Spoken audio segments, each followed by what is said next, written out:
Alright, and we are live. What's up, Notjust developers? Welcome back to a new live stream. And today we're gonna learn something new, something very interesting, which I'm very excited about.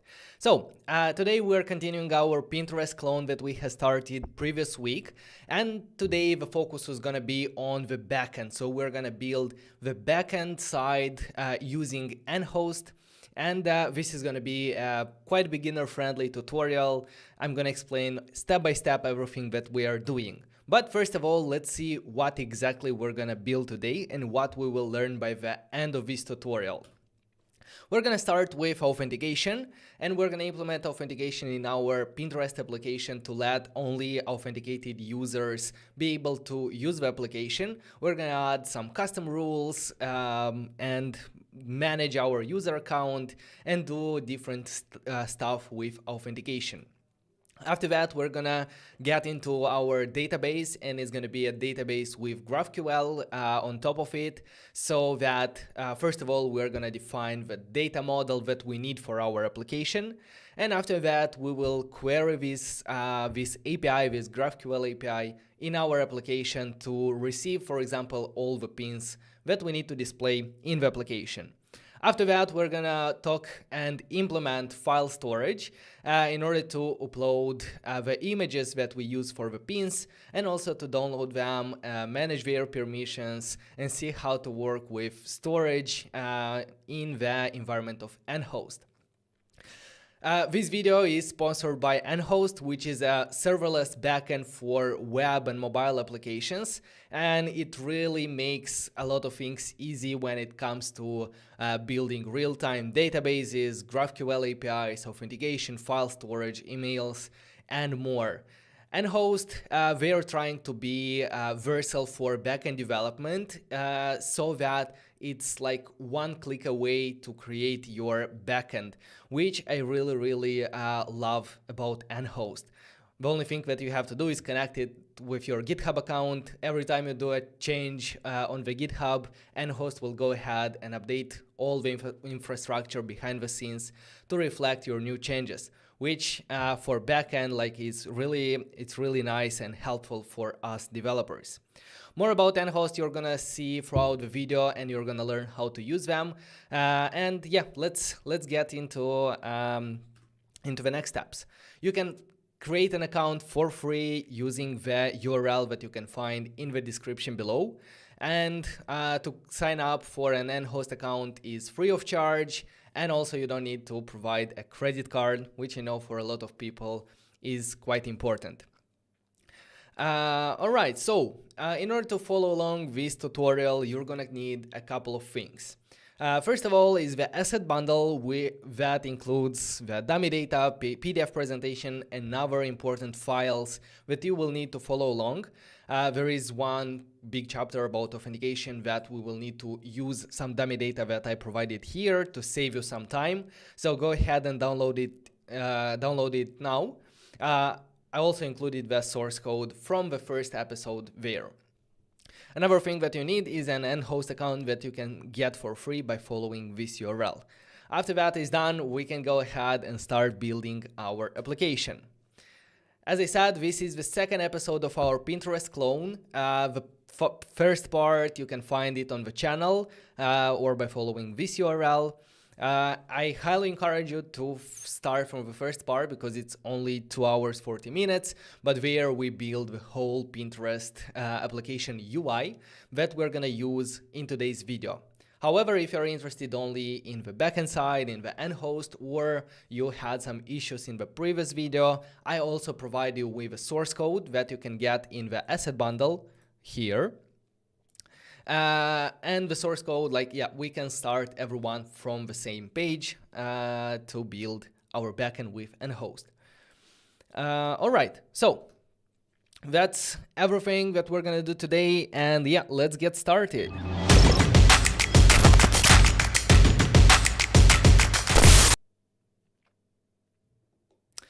Hi everyone, my name is Vadim and I'm a full stack developer for already more than 7 or 8 years. I've been multiple times, I founded multiple startups. I have been the technical lead for the startups that are being used by thousands of users. And I also worked at Amazon as a software developer engineer. At the moment, I'm sharing all my knowledge and experience about mobile development, in general development, and full stack development with you here on YouTube. So if you are finding value out of this channel, if you're following these builds, please consider subscribing to the channel down below, because I know that more than half of people watching right now are not yet subscribed. This actually helps me a lot in reaching more people and helping more developers in our community. So thank you for that. And yes, let's see who is live with us. Hello, guys. Hello, Catalin. Hello, Larry. Christopher. Hello. Christopher is saying, your timing is impeccable. I need to upload an image safely in an app I'm writing right now. Love your videos. Thank you very much, Christopher. Chris, hello. Jay, hi.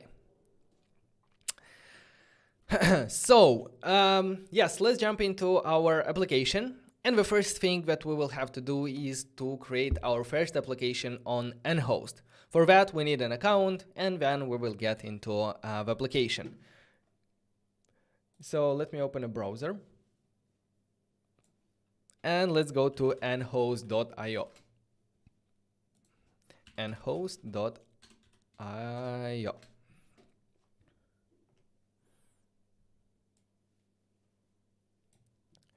Come on.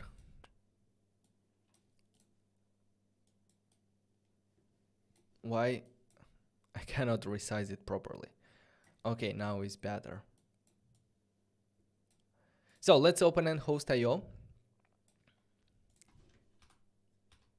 And from here, we can go to sign up, and we can simply connect with our GitHub account. I already have one, but I can log out and we can go through these steps together. So let's press on sign up with GitHub and authorize NHost.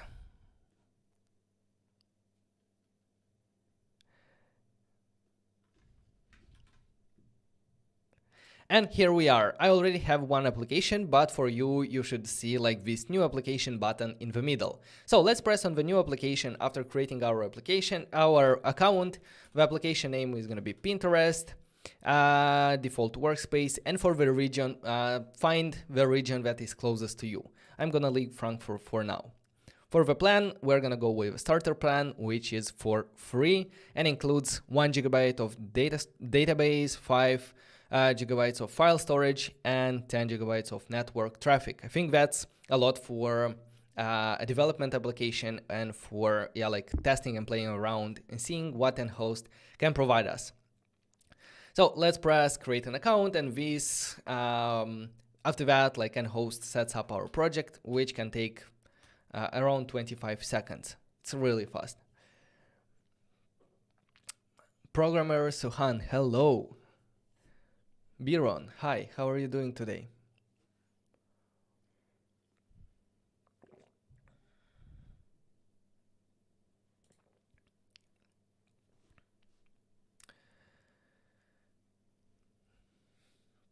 Hey, let me know in the live chat, where are you joining from today? Do we have half of a globe here?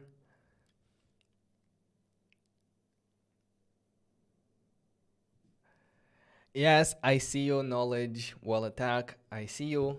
Don't need to spam, please.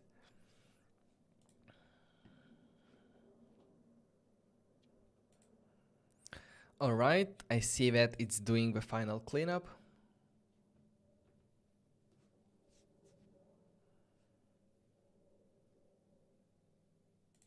But before everything is setting up here, let's actually run our application. So you should get the source code from the first tutorial if you didn't follow it along through the asset bundle that you can download. Unzip this folder, open it in your editor of choice, and here I have it. What I have to do is, first of all, to install all the dependencies by running npm install. Install.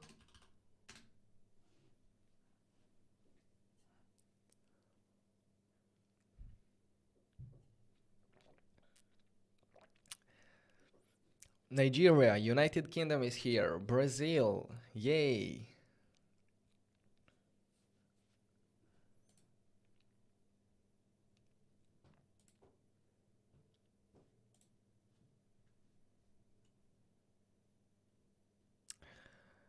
Simeon Andre, hello, can you explain shortly what are serverless function? Okay, well, we are waiting for everything here to set up. Like very shortly, serverless functions are the functions that are being run in the cloud without us developers having to manage their infrastructure. So like how everything worked like 10 years ago or even more, in order to run some functions or some logic in the cloud to be accessible by anyone. For example, let's say, I don't know, a simple example, sending reminder emails for your orders in your e-commerce application, you'd have to run a server. You'll have to create this function, put a cron job on it, always make sure that that server is running, because if it's not running, for some reason, if it's stopped, then your users will not receive order notifications.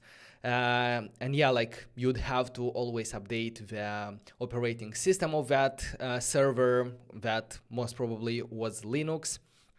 And yeah, like you see, like the logic is quite simple. Like, okay, read the data about the users. If it needs, like, send a notification, that's it. But everything that is around this logic that is related to the servers, deploying, maintaining, upgrading, we had to do it as developers, or like if a company has a DevOps team, then it's their job. With serverless functions, what we can do is to write the same logic that we need to send emails, put it into a serverless function, say that, okay, this function should be run every 10 minutes or whenever a user sends a request to it. And that's it. Like, we do not manage the infrastructure behind the scenes, and we trust them. We trust the vendors of these serverless functions that they will take care of them, take care of the infrastructure behind the scenes, make sure that our function is always available. If it fails, it will spin it up again, so the user will not feel the downside of our servers. So this is, in short, serverless functions. Examples of serverless functions are AWS Lambda functions. With AWS Lambda functions, as I said, like you can do a lot of logic and stuff inside these functions when it comes to the logic and the backend of your application. And you can do a lot of things, like they're so versatile. Like you can create a whole API using Lambda functions, or like logic that needs to be triggered based on a time period, like every 5 minutes, to send some notifications. That's a perfect example for a Lambda function. You spin it up and you forget about maintaining it. NHost as well has functions, serverless functions. It's the same principle, like you write your code, your logic there, and whenever it is needed, this function is executed, it does stuff, it can return you stuff. You can connect it with your GraphQL API, and whenever you do a request on a query or a mutation, that query or mutation will trigger the Lambda function to execute the desired outcome. So what do we have here? Hope that answered your question. Okay, from our application side, we installed all the dependencies, and now we can do npm start to start our development server. This will open a window browser here from where we can run our application either on iOS simulator or on Android device or emulator. Ray is joining us from Jamaica. Hello. Gurveer, thank you very much. Do you have any predictions when your full stack course is coming out? Very excited for it. Yes, I have very clear predictions now. I'm not sure if I want to announce it here but okay, for you, for the people that are watching constantly the tutorials, I can do the announcement. It's coming out on 24th or 25th. Which one is Monday? I think it's 25th of April, which means it's in 3 weeks, less than 3 weeks. So I'm very excited about that. Like, I'm working tirelessly these days to make sure that everything is ready there. I'm still finishing up the last modules, which are quite huge modules when it comes to API, storage, deploying to production. And yeah, like, they are in the editing process. We are making sure to polish everything so that you will have the best experience that we can provide, and also you get a lot of value and learnings out of this course. So if you're interested, yeah, like, join the waitlist, and I'm gonna notify the waitlist a week before. And also a tip there, the waitlist will get a good deal when it comes to discounts. So make sure to be there. All right, so we have our application running here. This is what we have managed to build in the first episode of our Pinterest clone. Let me put it like this so you could see it better. So here is our homepage that displays a very nice masonry list with 2 columns that, as you can see, does not follow a grid pattern. Like, all the posts are displayed with the images in their original aspect ratio. We're not cutting the images similar to how Instagram is doing. We're displaying them in full, and that makes the columns flow very well, like, without any gaps between the posts. Like, this was quite an important feature that we developed ourselves in the previous live stream. Yeah, from here you can press on one of these items and you would be redirected to the details page of it, where you can see the image full screen and a bit more details about the post itself. Another page that we developed is the profile page. Here we display the, it's loading slowly, the profile picture, the name, followers, followings, and below a same list of pins that the user posted or the user liked. So this is also quite an interesting page that we are gonna implement the logic behind everything that you see here today in this live stream. The last page here is uploading a pin, where you can select a photo from your gallery, provide a title, and then submit the pin. So this is the UI that we have at the moment, and we're going to connect everything with our NHost application today. So let's go ahead and see if our application is ready. I'm going to restart the page. Yes, it was ready. Probably had to restart before that.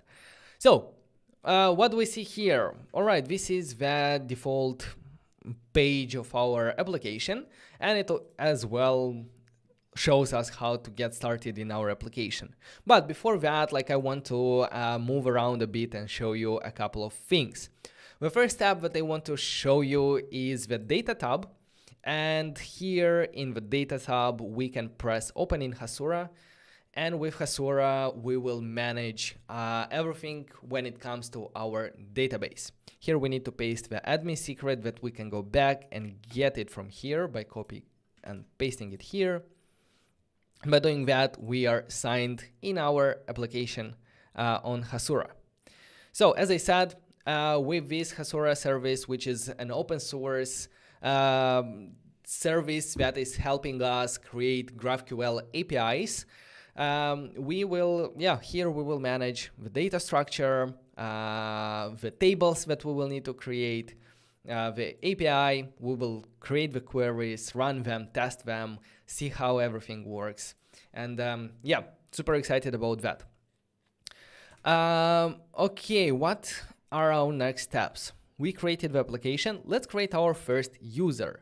So if we go back to the NHost page, besides the data, the next step is our users. And here is where we will be able to manage all the users from our application. At the moment, we can create a simple user right away from here from the console. For example, like this. Let's add the user, very strong password. And we see it here in the accounts. Another thing that we can do from this user tab is to work with the logging settings if we will need it. But more on that later. Just know where to find the logging settings for our application. The last step is the roles and permissions. Here we can as well create permission variables, different roles, as well. More on this a bit later in the video. So we created our first user, right? If we, all the users are saved in our database in Hasura, similar to our data that we have. Maybe later we will, not maybe, later we will create the data structure for our pins. So it's good when both our users and the data from our application lives in the same database, because in this way we will be able to create relationship between them, create foreign keys and so on. By the way, the database behind NHost that NHost is using is PostgreSQL, which is a very performant, structured SQL database. And yeah, we can see here in the data tab on Hasura our tables.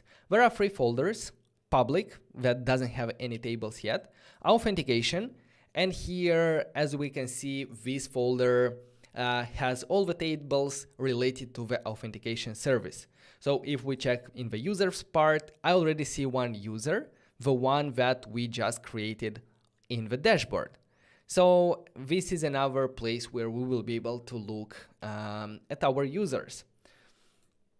And the last folder is about storage, but I'm not going to get into the details there because we will get there by the end of this video. What we can do, we can go in the public directory and start creating our first table. So let's create our first table for our pins, right? Because we will have to keep track of the pins in our application, and so far we have done that through dummy data here in this array of pins. As we can see, every pin has an ID, an image, and a title. All right, so let's go to Hasura here in the data. Let's go to the public folder and let's create a table. For the table name, let's do pins. Table comment, I don't need one. Columns, what columns will we have? First of all, let's add the frequently used columns. And here I'm talking about an ID column, but let's choose the ID that is generated by calling the UUID. This is a randomly generated ID for the pins. I think this is a better way of keeping track of IDs for our data instead of, for example, auto increment. Because with auto increment, you can very easily guess the URLs of your data. But with randomly generated one, we are sure that it's a bit more secure. Let's add another frequently used column for the created at. And the created at, as you can see, is a timestamp, and the default value is the function now that makes sure to populate it with the current timestamp when we create one entry in our database. From the frequently used columns, I think we don't need anything else. We might create an updated at, but for our use case, I think we don't need that. Let's add the other columns that we need for our pins. One of them is the image column. The image will be, let's say, a string, right? Where a text. For the default value, we don't provide any default values for that. Should it be nullable? The image, should it be nullable? No, I don't think we need to be able to upload a pin without any image. Let's go for the title. Column type is gonna be text, and the title can be nullable because, as you even see here, like there are some pins that do not have a title. So I'm gonna press nullable for our title field. The last column is going to be a user ID. In order for us to be able to track who posted this pin that we're displaying here, this user ID can be a UUID field that is going to reference the ID of a user from the user's table. As well, it's not nullable, and yes, that's probably it. If we scroll down, the primary key is set with our ID, and this primary key uniquely identifies one of our pins in our database. So because our ID is here, has a UUID, we chose this field to serve as a primary key for our table. For foreign keys, this is how we create relationship between tables. So in our case, we wanted to create a relationship using user ID field, a relationship between a pin and a user. So let's add a foreign key. We will reference what table? We will reference a table from the authentication.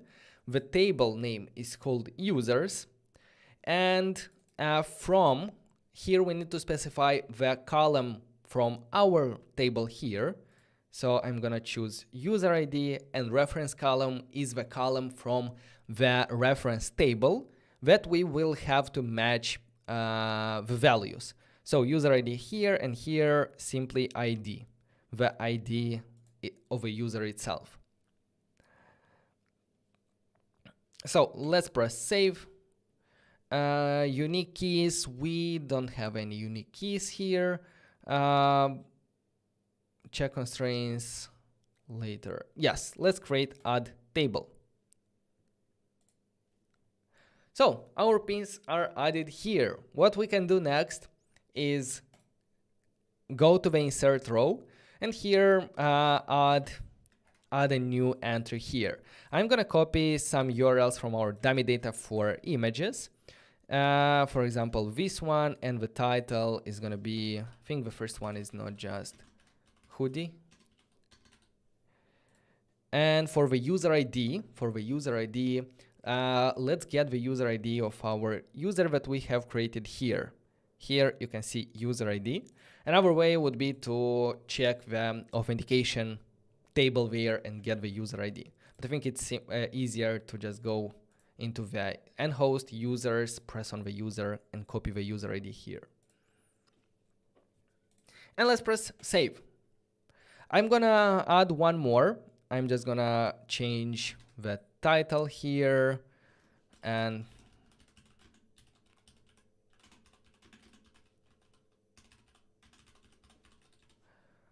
I'm gonna add some data there, leaving the same user ID. And let's add one more, just to have 3 of them. So 2, we have white Tesla. Maybe one more without any title, for example, 3, and without any title. Insert. Perfect. If I'm gonna go to the first tab, browse rows, I see already 4 rows here. Amazing. All right, so do you have any questions so far?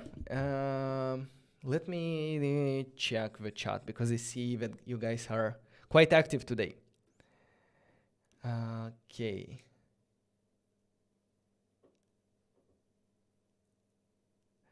All right. Learning a lot and improving my coding skills from you. God bless you. Watching from Ghana. Thank you very much, Kutina. Hello, notjust.dev army.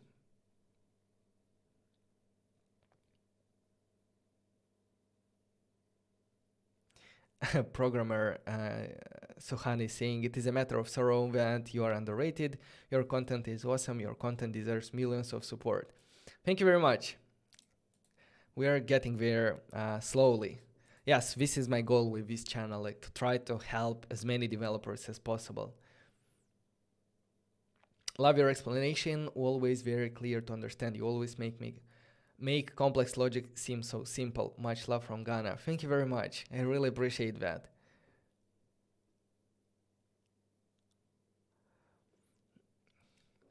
Joseph is joining from Tanzania. Awesome.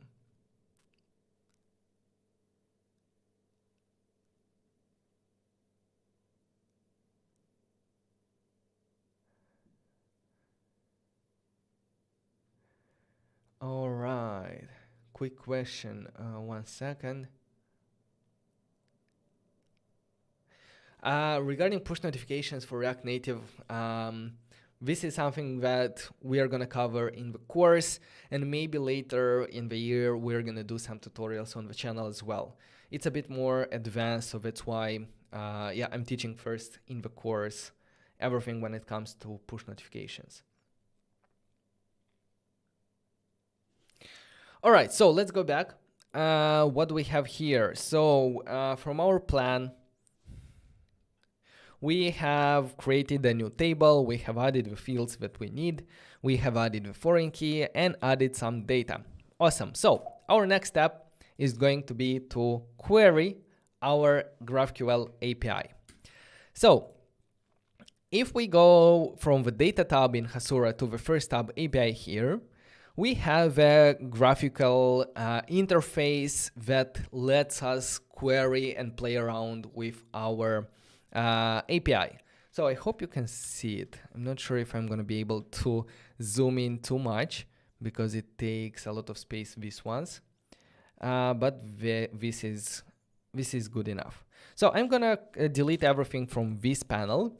And what we can do is we can scroll through the queries, from the available queries that we can use, and until we see the query called pins. Let's open it and let's select the fields that we want to receive regarding our pins. So I'm going to select created at, ID, image, title, and user ID, basically everything, all the fields. By selecting them, they are automatically added here. And yes, like we can also manually create them if we know what we are doing and what fields we need from the text here. After we created our query, we can run it here and we see the results data with a pins array that contains all the information about the about the 4 pins that we have manually inserted. So as simple as that, we have modeled our database. NHost automatically created our API, our GraphQL API using Hasura, and now we can simply query it. As well, like this, you can query the same API using Postman or even Insomnia. So here is all the details that you need. This is the URL of your API, and these are the headers that needs to be there. So this is where we will create our queries before implementing them in the application to make sure that they are working and they are returning the data exactly the data that we need. All right, so this step is done, query our database. The next step is to start setting up NHost in our React Native application. For that, we're going to start by installing the NHost/React package.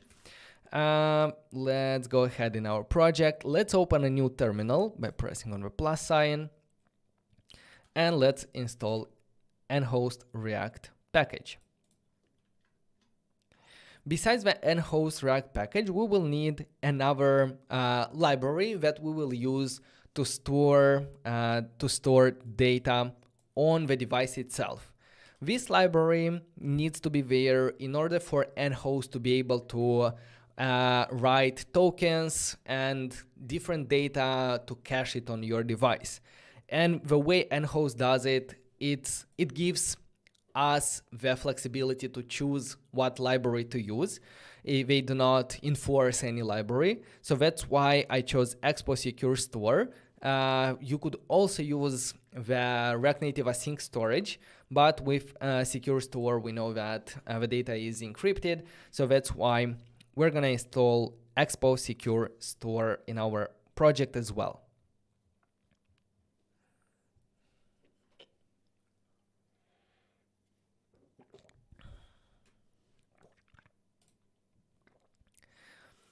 After the library will be installed, let's open our app.tsx.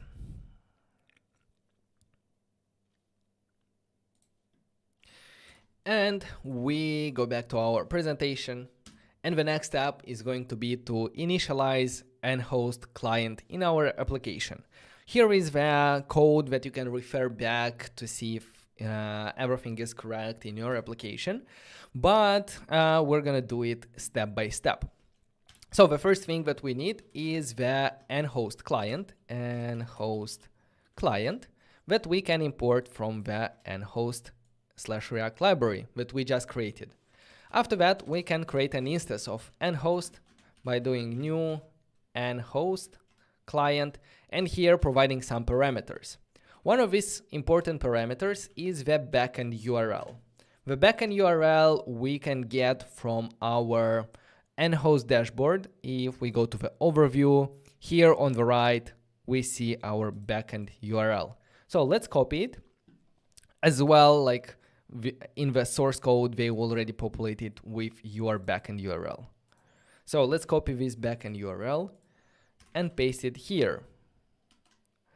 All right, that's not it. Like if we are working in the context of browser, this would be everything that we would need to do to set up everything, because on the browsers, Nhost can use the local storage, the error that we see here, in order to save information that it needs, like for example tokens.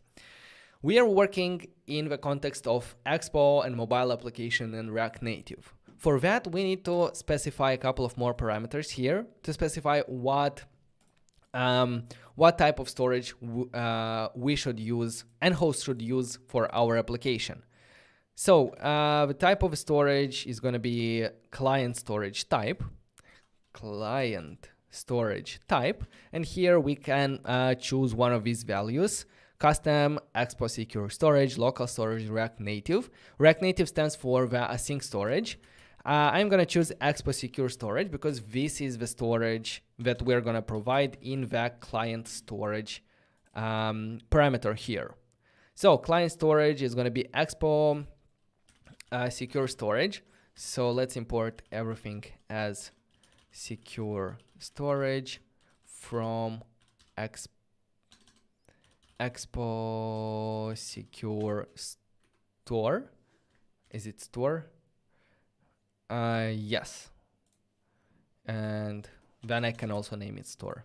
Secure store. I will pass it to the client storage. Okay, this is not... Oh, where did you go?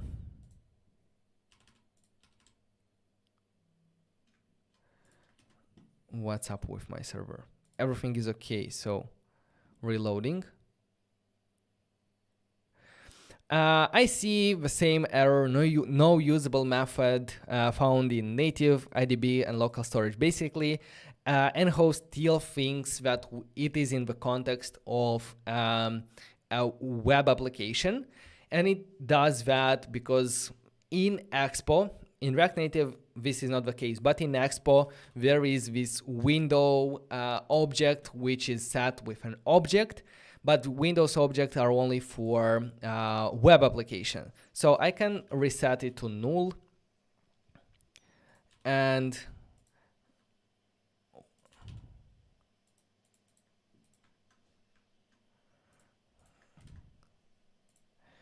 restart it. Let's see.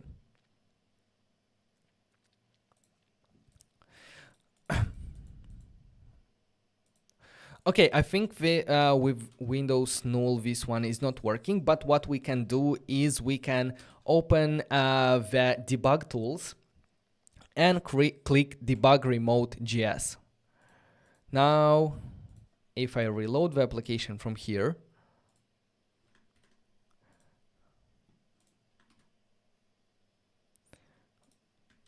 come on, let me restart the server because it's doing some crazy stuff. npm start,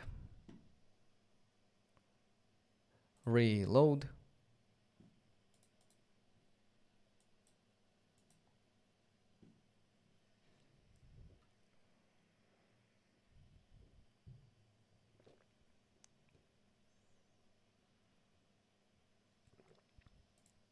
And here we have it. Our application is running now. As we have this React Native debugger behind the scenes. Yes, this is a quick workaround that we can do to make everything work here. But like in the very near future, NHost will fix this issue in order for this not to depend on the debugger window in the Chrome. Okay, so if I look in the here, wait a second, let me see. Let's finish setting up and initializing NHost, because we have imported everything, we have created our NHost client, and the last step is to wrap our whole application with the NHost React provider. Sorry. That we can import as well from NHost React package. Let's grab this NHost React provider, and I'm gonna wrap my whole application with it. Come on, NHost provider. We need to provide the NHost variable with this instance that was generated here, and let's close it at the end here after the safe area view. Let me save. Okay, so now with this setup, everything, all our screens in the navigation will be able to use some hooks from NHost, and by using that hooks, they will have access to this NHost client that we initialized in the app.tsx. So we're done with initializing NHost. Before moving on, I would really like to fix this quick red error warning that we see here. And it's saying that each child in a list should have a unique key. And it's coming from our Mansory list. So if I go to the components, let's open the Masonry list. And for every pin, we have provided the key that was necessary, but the pins are not the only not the only list that we have. If we look where else we are mapping, well, we are mapping for every column that we have. So for that reason, this view that represents one column in our list should also have a key property. And I'm gonna create the key property using a template string saying column underscore, and the variable column index, so that all of them will have unique keys. Let's save. What happened there? Let's reload. Yes, now it's better. And if I look in the logs, I can clear, refresh, and everything is okay. This remote debugger is in background, is coming from this part, but it's not an issue. Okay, so so far so good. I think it's time to commit everything that we have done so far, because we initialize NHost, and after this we're gonna move on and implement different features. So I'm gonna add everything. Commit m. Let's do initialize NHost backend. Perfect.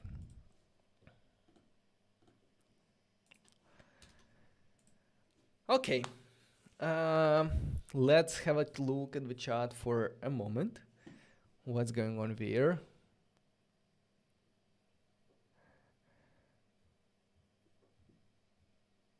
Zaidi joining from India. Hello. How do you find, guys, the live streams on Saturday? This is a question. We are usually doing the live streams on Friday, but today we had to do it on Saturday. So I'm interested. Is it better for specifically for you on Friday or on Saturday?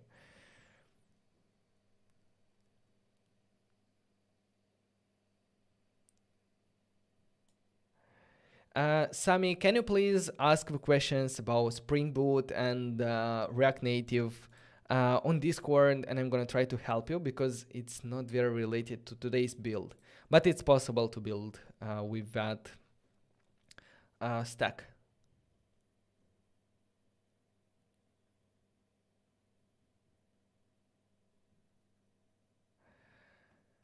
Okay, so let's go back to our code here and let's see what is our next step. So we initialized Nhost. The next step is to query data and to display it in our application, and not dummy data, but real data that is coming from our backend. So let's go ahead and see how we can do that.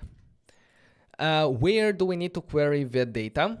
Well, we need to do it on the home screen because here is where we need the data about the pins that we have. So let's open screens, home screen here. Let's scroll up. And so far, our home list is very, very simple and minimal.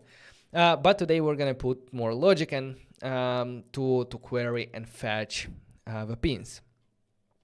So let's define the function fetch pins, which is going to be an async function because we will query the database, and this is an asynchronous call that takes a bit of time. So these fetch pins, we should call, when should we call this fetch pins function in our lifecycle of the home screen? Well, I want to fetch the pins as soon as the component mounts, as soon as the component appears on the screen, I want to start fetching the pins. So to do that, we will need a use effect that we can import from use effect from React. And using this use effect, this is the effect function. What should it do? It should fetch the pins. And the dependency array is going to be an empty array in order to run this effect only when component mounts. If you miss this, it's going to run every time the component updates or re-renders. We want it only once.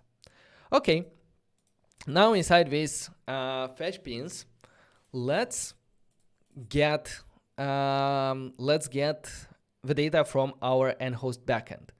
For that, we need access to the NHost client. And as you remember, we created the NHost client in the app.tsx here on the top. But using the NHost React provider, we are sending it here so that our home screen can access it easily. And we're going to access the const NHost using a hook called use NHost client. NHost client. And this hook is imported from NHost React. By doing that, now we have access to our client, and we can do nhost.graphql.request. Before request, let's do a simple thing, get URL. This will make sure that at least you have set up correctly everything and you can connect with the backend. So let's do response is equal to get URL. Is this a thing? No. So we can do console.log response.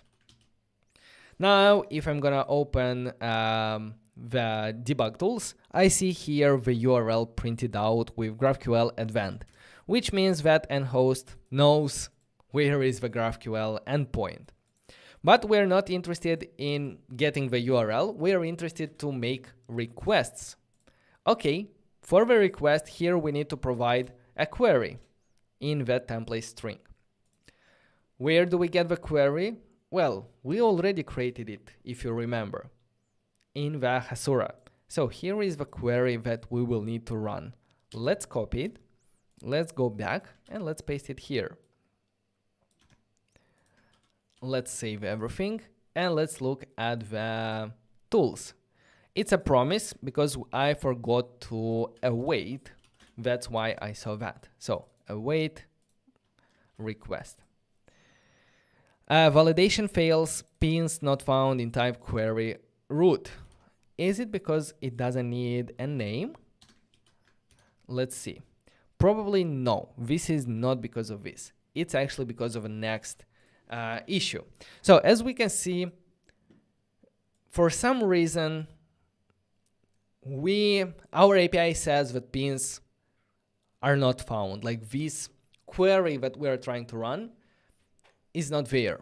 But that's weird because we were able to do that through the Hasura graphical interface. By running it here, yes, it exists, it runs. Well, the problem here is with permissions. And here, come on. The problem is with permission, because in the previous section where we have queried from this interface, the trick that helped us was having this Hasura admin secret in the headers.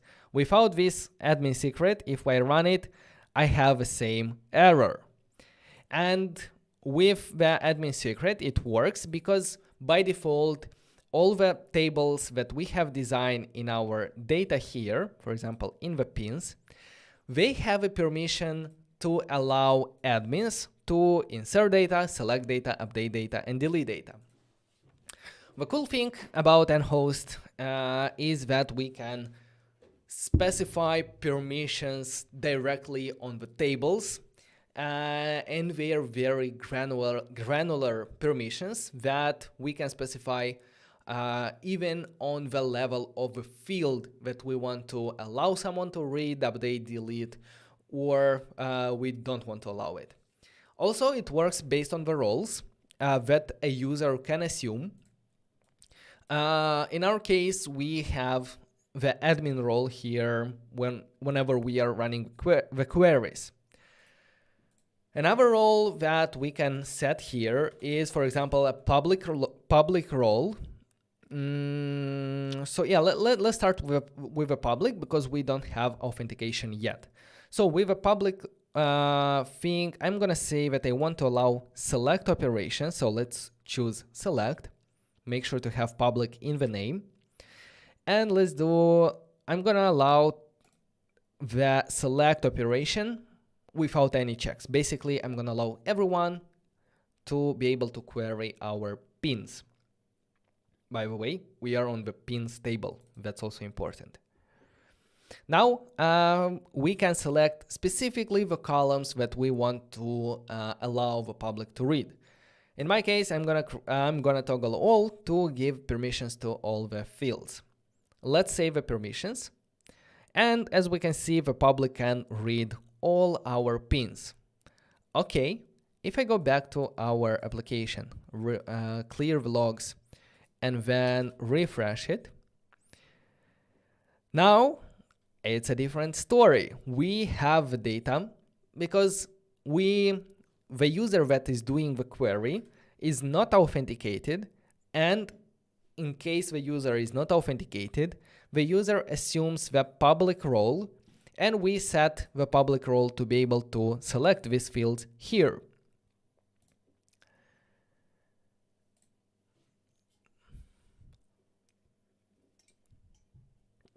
Awesome. So this is about permissions. We're gonna come back to them later after we implementing the authentication, because we will need to set up different set of permissions. Okay. Relationships. Okay, this is an interesting topic. So our pin, as you remember, in the table that we have created, it has a user ID here together with a foreign key. But whenever I'm trying to query the pins here, I can only get the user ID. there is no way for me to get the username or the user avatar that posted this pin. Well, in order to be able to do that, we need to define relationships between two models. In this case, we need a relationship between a pin and a user in order to be able to query the owner of a pin whenever we are querying a pin. So let's go to the pin directory, to the pin table here, relationships, and we already have one suggested object relationships from the pin user ID to the user ID. Awesome, we don't need to do anything, we just press add with the name user, save, and that's it. Now if I go back to the data here, if I look at the fields that I can select whenever I query the pins, there is this user field, and I can query the ID of a user, I can query the display name, and I don't know, avatar URL, for example. So I can run it, and now as you can see, every pin here has also information about the user that we retrieve in one single query. This is in general the benefit of GraphQL, of defining these relationships to be able to get all the data that you need for a specific screen in one query, even though you need data from different sources. So you basically define the set of data with a query here, and your backend knows how to retrieve everything, how to populate a user based on this user ID, and how to make the connection for us, which is really amazing and powerful for GraphQL.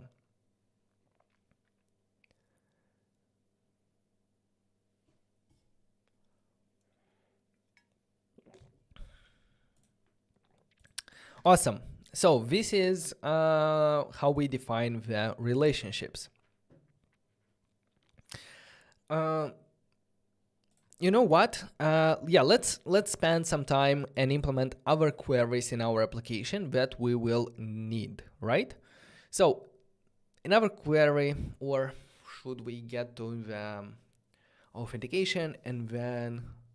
No, let's do it right now. So for example, at the moment, if I press on one of these pins, it actually works. Oh, it works, of course, because because at the moment we simply query the pins, we console log them, but that's it. We are not doing anything else. Well, what we have to do is, after we receive a pin's response, we need to save them in state to be able to use them in our list. So for that, we will need a useState hook from React. Let's define it here. So const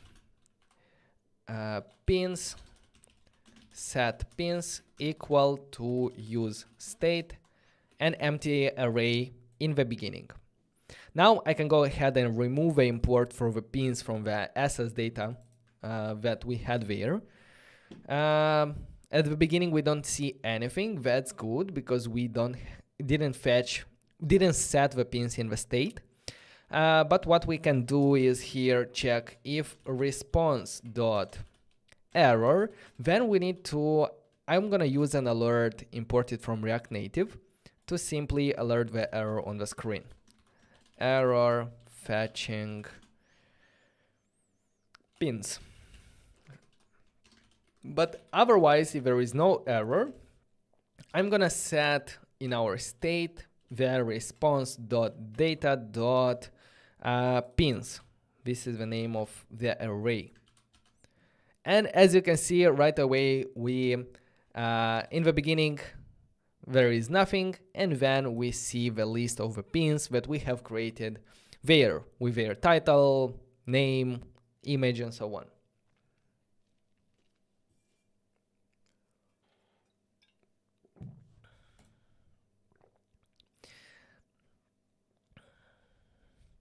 I'm gonna ignore most of the TypeScript errors here because we're not focusing on learning TypeScript today. So if you see like these red warnings, like just don't bother about them. because yeah, as I said, we're not focused on that. Maybe I can disable TypeScript, but no, let it be there. And people that know TypeScript will know how to go around this and how to fix them. Okay, so we have fetched the pins. Now, if I press on one of these pins, I see a text there on top. The pin was not found. Why is that happening? Let's see the pin screen here. So the way at the moment we are choosing the pin to display is simply looping through the pins that we had in our assets. So that's not the way to go. The way to go is, we know the pin ID. We simply have to run a new query to get the data only about this pin with this pin ID. So let's go back in our graphical interface here. And I'm gonna close pins. And let's define the query to get a pin by its primary key. So pins are here, pins by primary key, and the primary key is going to be, let's take one of them, for example, this one. I'm gonna paste it here, and I'm gonna get back as well mostly everything. For example, avatar, display name, and ID of a user. Now let's run pins by primary key, and we already have it here. Pins by primary key, it gave us only the pin that we were looking for, because we have specified a variable name here, ID, with ID of a pin. If I'm gonna choose a wrong ID, then it's gonna be null. Awesome. So now that we know the query that we need to run, invalid input syntax, what did I do? Okay, now it's better. Now that we have a query that we have to run, let's go back in our application and do the things that we have to do here. So we will need a function fetch pin async. And in this function, let's do const response equal, and here we will need nhost, right? So let's grab the nhost and the top, nhost equal use nhost client using the hook. And now we can say nhost dot GraphQL dot request,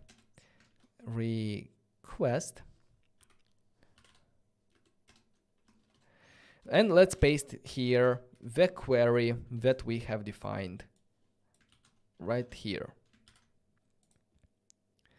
And we can do console log response.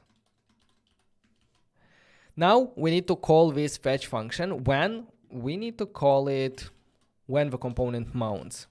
Use effect.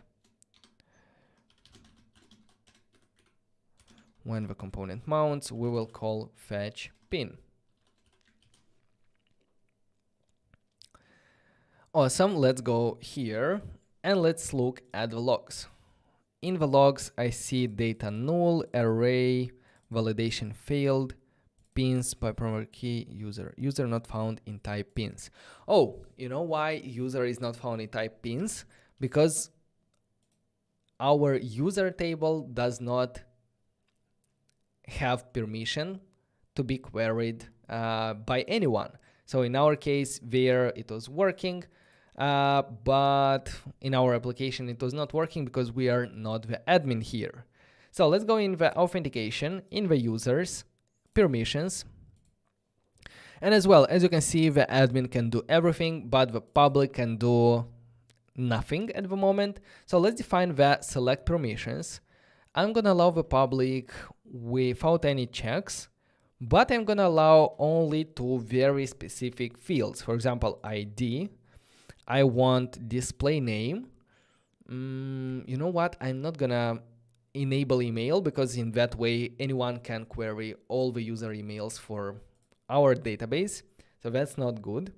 Maybe avatar URL. And that's it. So save permissions. Perfect. Let's try to reload the application. Press on one pin. And okay, we have a data here. The pin was created here, now, and there. Before having dynamic IDs here, like I know it's not yet ready, let's go ahead and save this information in state to be able to display it on the screen.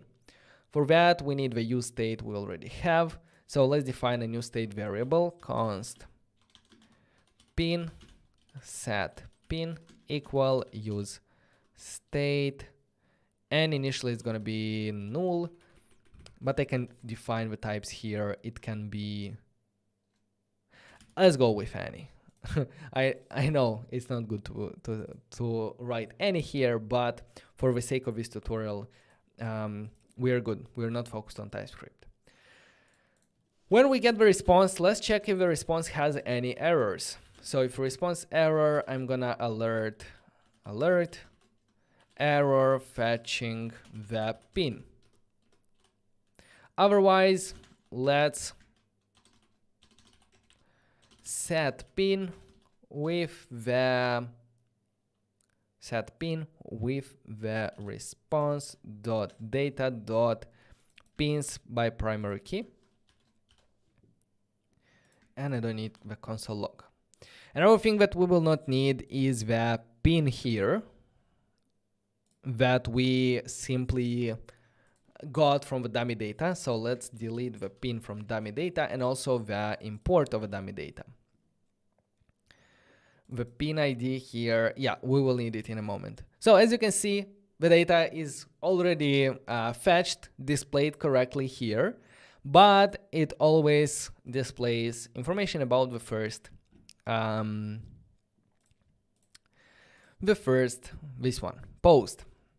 This is because we have hard-coded the ID here. Let's better receive the pin ID here, pin ID, and send it to our variables using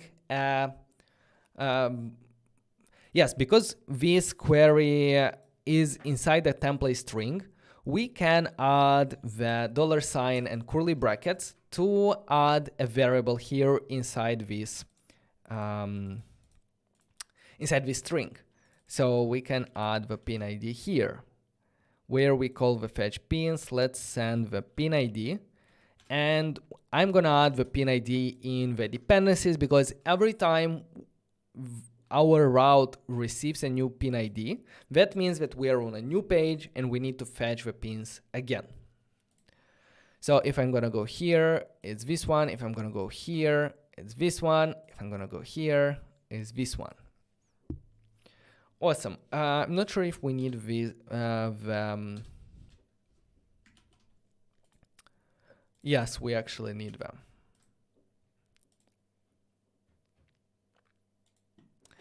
Okay, that's about how we can do variables. This way, it's working, it's simple, it's very straightforward, because we right away put the dynamic variables that we need inside the text of a query.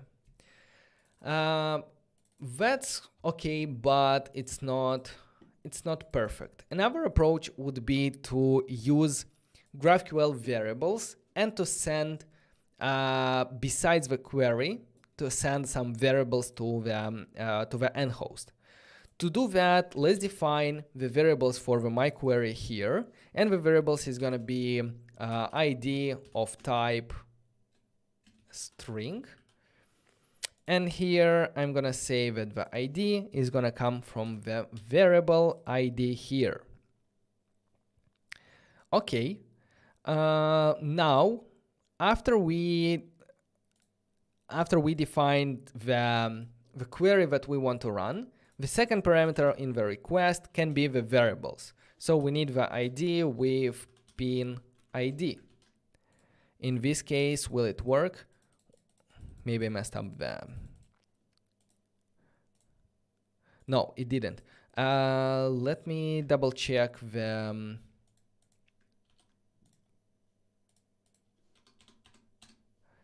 the variables with GraphQL query.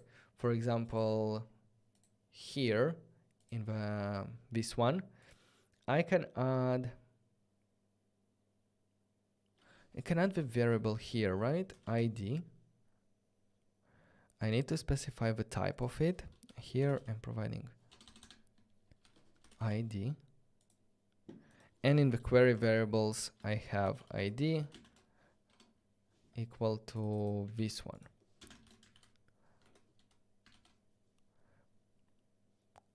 But I need to provide the type of type string.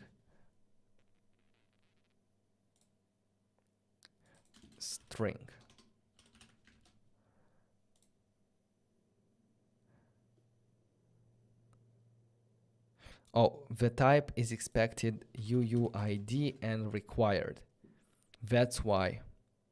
Yes, now it works. So the type of this ID is not simply a string, it's UUID and required. That's why we have the question mark. The question mark should be at the end, Vadim. Save. And now it works. Maybe it didn't do a lot of difference here, but now what we can do is we can separate the logic of querying with the query itself. So basically we can take this query out, put it into a simple string like get pins query, paste it, and then use it as a variable here. So get, not get pins, but get pin.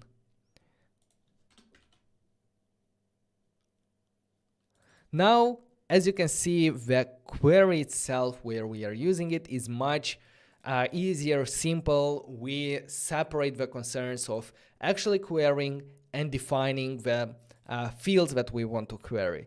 This is one way to extract like the long list of queries. Right now they are small, but for big applications like these queries will be ginormous.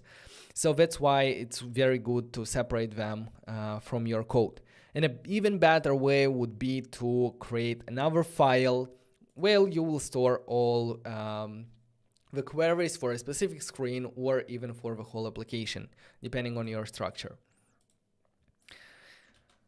And now everything is working correctly.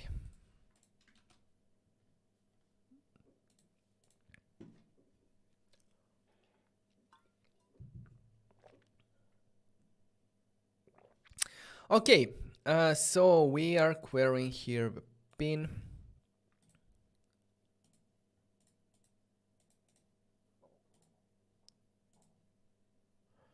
All right, okay. I would show you right now how to implement the logic of uploading a pin itself, but for that we need to first of all be signed in our application. So I would rather go to the next step, which is authentication. Implement that one, and after that show you how to upload pins from here, basically how to create data using mutations with our GraphQL. How's it going, guys? How do you find it so far? Quite easy, right?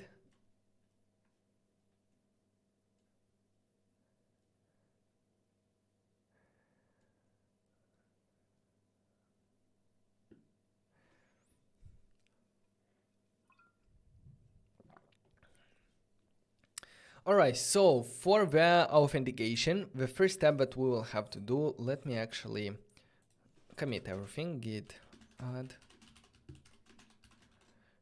query pins.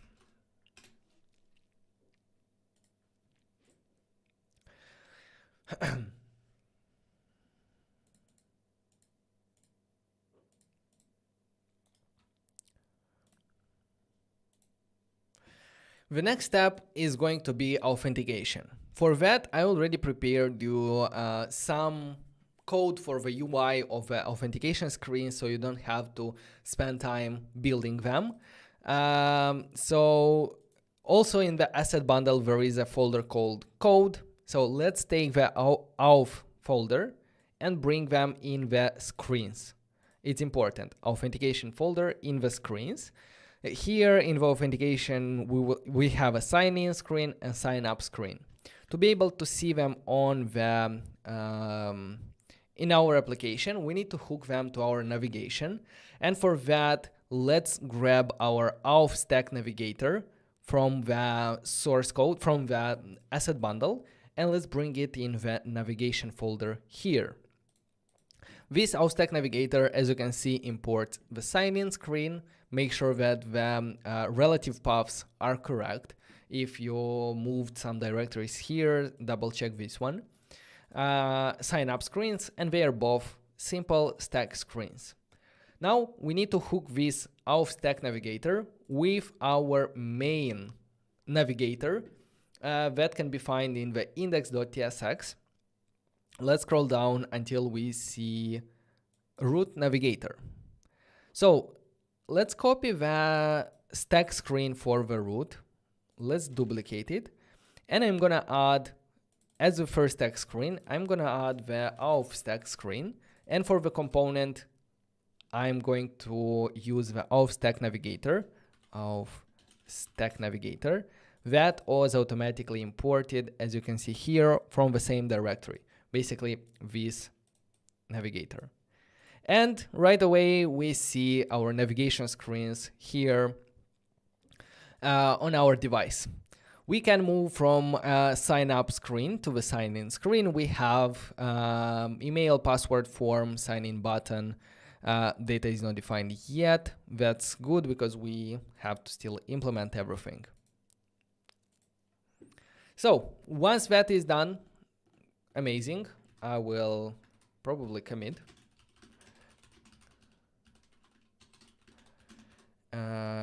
Import auth screens.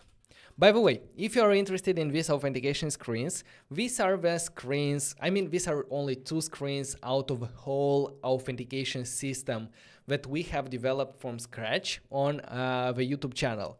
So I'm gonna try to link that playlist somewhere here on the top. And check it out. It's very, very successful, and it teaches you how to build these authentication screens from scratch, including form management with React Hook form, and also implementing it like even with the backend. So that's something to look out if you want to learn more about authentication, how to build this stack. Because let's not gonna lie, it's not gonna lie, like almost every application has an authentication flow. So here we have it. Okay, so now that we have a UI for our authentication, let's go ahead and implement the sign up functionalities. Or should we start with sign in? No, let's go ahead with sign up because it's not very hard.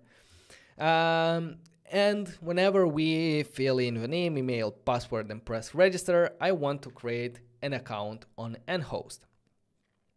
Here as well, you have more documentation and examples of code, but we're gonna do everything from scratch. So let's go in our screens, authentication folder, in the sign up screen and signupscreen.tsx.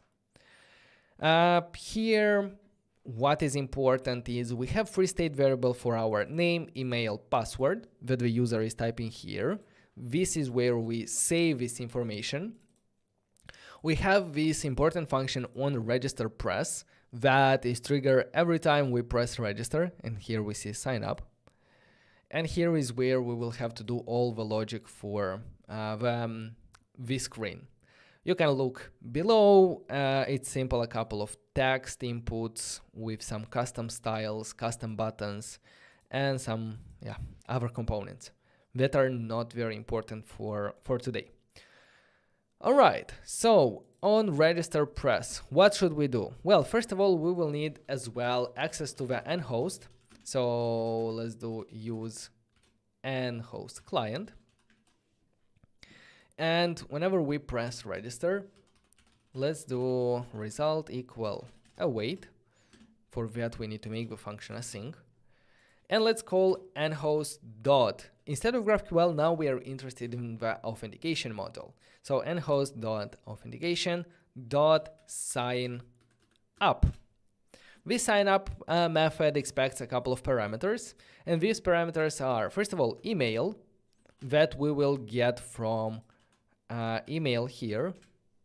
We need password that as well we will get from our state, and optional options object that you can use to provide more data about the user. For example, one extra data about the user is the display name that we will take from here. The options are optional, so you can sign up only with email and password, but I'm gonna also set the display name. As you can see here, like we can simplify because the key and the value has the same name, email, so I can simplify that by removing one of them. Some JSX features. Didn't want to confuse it right from the beginning. And let's do console.log result. Okay, let's open the debug tools. Let's clear everything and reload. And let's go to the create an account. For the full name, let's do Vadim. For the email, let's do the same email and see if we have any errors.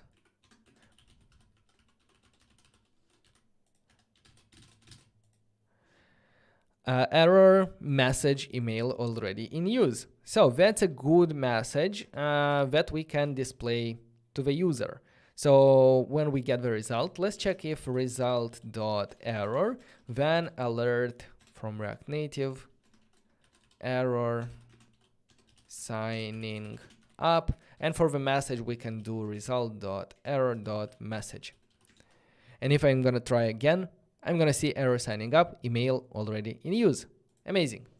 What I can do is create another account and press register. Nothing happens, but if I go here, I see that we don't have any errors. Amazing, that means that the user was created successfully. But we can double check that by going to the NHost dashboard, going to the users tab, and I already see here a new user with a display name Vadim that we have created here, email, support, and password.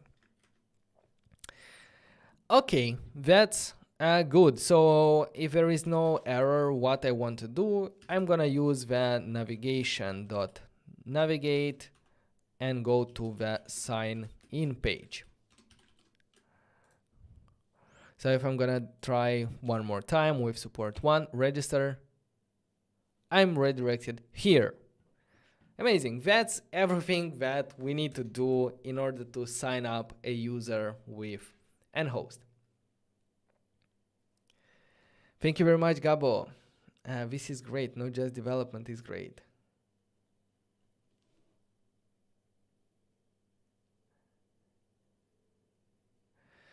Okay, so sign up is done.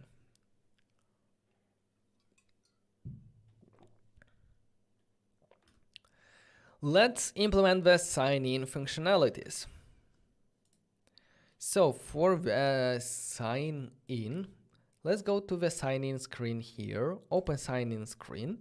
And we have the same structure basically. We have email and password in our state. We have a on sign in press and yeah, the text fields, text inputs, and so on. All right, so as usual, we need the NHost client, use NHost client. And in the on sign in press, which should be an async function, we will I'm gonna delete everything and let's do const result equal await and host dot authentication sign in this time, and as well it expects parameters. It expects the email and it expects the password. let's do console, or we know the result structure, so we can do if result.error, then let's do alert from React Native dot alert error, and here result.error.message. But I also want to console log the result to see if we have it right. So if I'm gonna try to log in with my account, email needs verification. That's an issue because my user is unverified, and I'm supposed to receive an email notification that I don't have the phone here to double check with a URL to confirm your account. For now, we could go to the login settings, and for the email and password, we could disable this option, only allow login for verified emails. And by doing that, we will be able, do that and then press save. We will be able to log in. Probably I'm gonna have to reload or even create a new account. Users. So let's try with Vadim.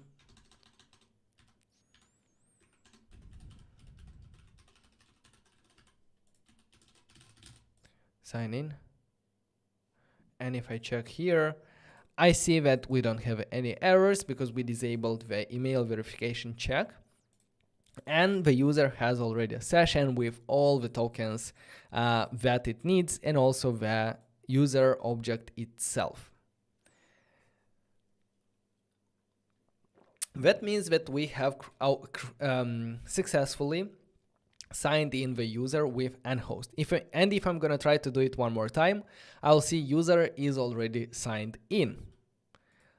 Amazing. But another thing that should happen is after we sign in, we should be redirected to the home page. We could do that with simply calling navigation.navigate home, but that's not the best approach. A better approach would be to use protected routes. And protected routes, we're gonna basically have a check whether user is signed in or not, and render different parts of our navigation screens. What do I mean there is, let's go to our navigation index here, and in the root navigation, where we are rendering the authentication, the root, the pin, and so on, we need to know here if a user is authenticated or not. And to get it, we're gonna use a hook called use authentication status that is imported from, you could guess, NHost React. This hook will return us to an object with two fields. One of them is loading, and another one is authenticated. Basically, the first time you open the application, this hook will do the queries to understand if it's authenticated or not. But before that, it will return is loading to true in order to say that I don't know yet if it's authenticated or not. I'm still loading, so don't take this value that I'm sending you. From our side, we can say if it's loading, then I can simply return an activity indicator that is a simple spinner that I imported from React Native here, activity indicator. And as you can see, if I refresh, I should see for a millisecond that activity indicator screen. And then, based on whether the user is authenticated or not, I can render the different stack screens that I need. So this stack screen should be rendered only when the user is not authenticated. So let's add this conditional rendering based on whether the user is not authenticated with a question mark to negate it. If it's not, question mark here for the, I want to render the authentication screens. Otherwise, come on. Otherwise, the double dots here, I want to render everything else. So let's copy everything else. Let's paste them here, but we're gonna see a red warning because we need to wrap them. We need to wrap them in a fragment. Basically, they should have one common parent, empty component like this. So in this situation, as you can see, we don't see the authentication screens because we are already authenticated, and it skips rendering the authentication screens because this one is true, and it goes right away to the second brackets here and renders the root screen, the pin screen if it needs to be, and so on. We're gonna talk about the issue that we don't see the pins yet. It's regarding permissions, but now let's finish everything and let's implement the sign out functionalities to double check if our setup works, and we will see again the authentication screens. For the sign out, I'm gonna go to the profile screen and I'm gonna attach the logic of signing out to this icon. I know it's not for signing out, but it's good enough to showcase how you can sign out. And also here I have documentation about sign out. So to be able to detect presses on this icon, this is the icon, the share icon, I will wrap it in a pressable like this, and on press, let's do sign out. Let's define this function, const sign out. And what should happen? We need to use NHost client that we can get using const NHost equal use NHost client. And I can simply call NHost.authentication.sign out. As simple as that. Actually, there is a hook for a lot of these features. For example, even for sign out, there is a hook, and it works like this: equal use sign out, but not from NHost React. And here it has the succeeded, or how is it called? It will return sign out method, and it will also include the, and that's it. We don't need anything else. And actually I don't need this function because I can right away call this one. So it's even simpler, easier, because I was always using the NHost client, but I think this way it's easier. We just get the sign out function from using the use sign out hook imported from NHost React without having to import the whole client. And we simply attach it to the onPress event here. Let's go here, let's press on the icon, and we are right away redirected to the authentication screens. And if I'm gonna reload, I'm gonna still see the authentication screens until I sign in with my account.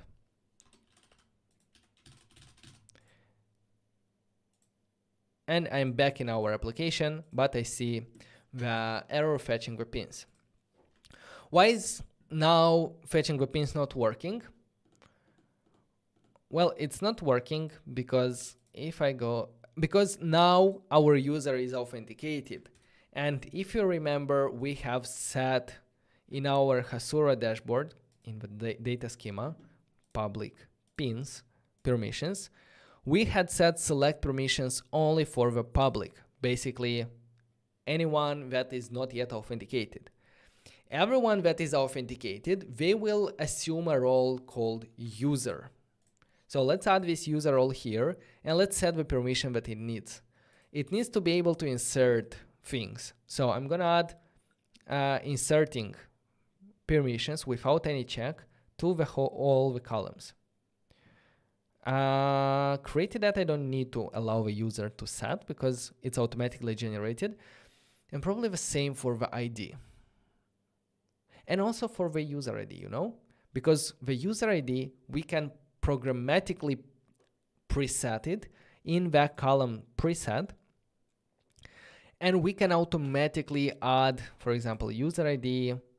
It's not static, it's from a session variable. And the session variable is going to be user/ID. Basically,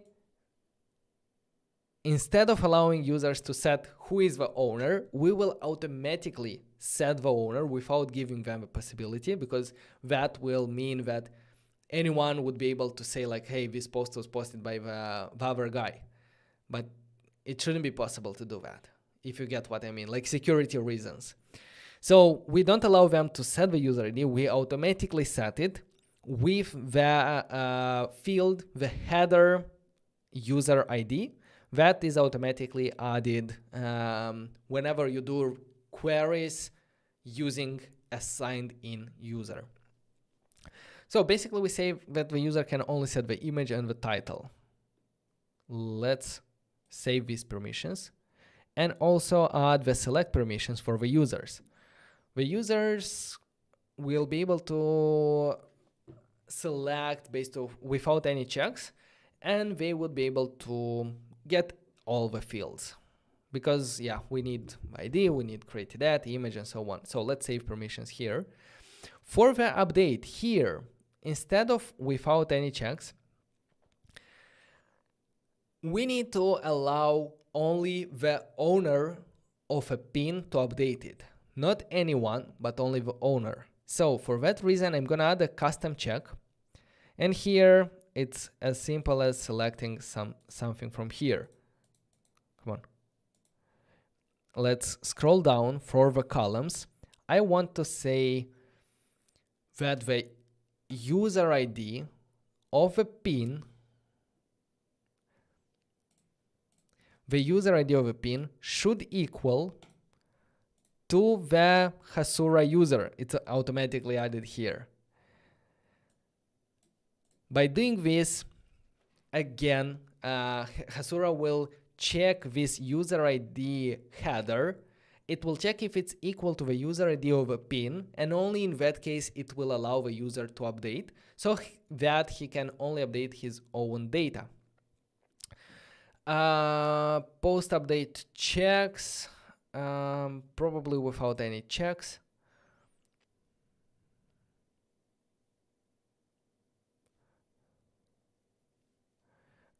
Column update. What columns can he update? We can set only the title. Probably the image doesn't make sense to update it, but maybe, yeah. Let's add the image there as well. So save permissions. For the delete, let's do the same. We only want to allow owners to delete their pins, not anyone in the application. So here we already have an option for the deleting rules to do with the same custom check as the pre-update here. So without having to redeclare them again. And here we can see the checks.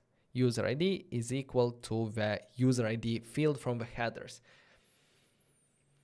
Save permissions. Okay, these are the good permissions for our user. If you don't want to allow the public unauthenticated users to see your pins, you can go ahead and delete the whole row from here. In my case, I think I'm gonna allow public. I don't know. Let's see. So let's reload our application, and with a new select permissions for the user, as you can see, we are able to query back the pins. Awesome. So sign out, protected routes. And let's talk about other things that are as well possible with NHost when it comes to authentication, because authentication is a very important part of your project. NHost provides a lot of ways you can authenticate. It provides a lot of flexibilities when it comes to managing the user data. So you have features like account management, like resetting the user password, or for if a user forgot the password, you can initialize a forgot password flow where he will receive a link on the email and will be able to reset it there. There is also features like changing the email of one user and other data specifically about the user, like display name, preferences, and so on. Another cool thing is it allows us to integrate with authentication providers like Google, sign in with GitHub, Facebook, LinkedIn, Discord, and more.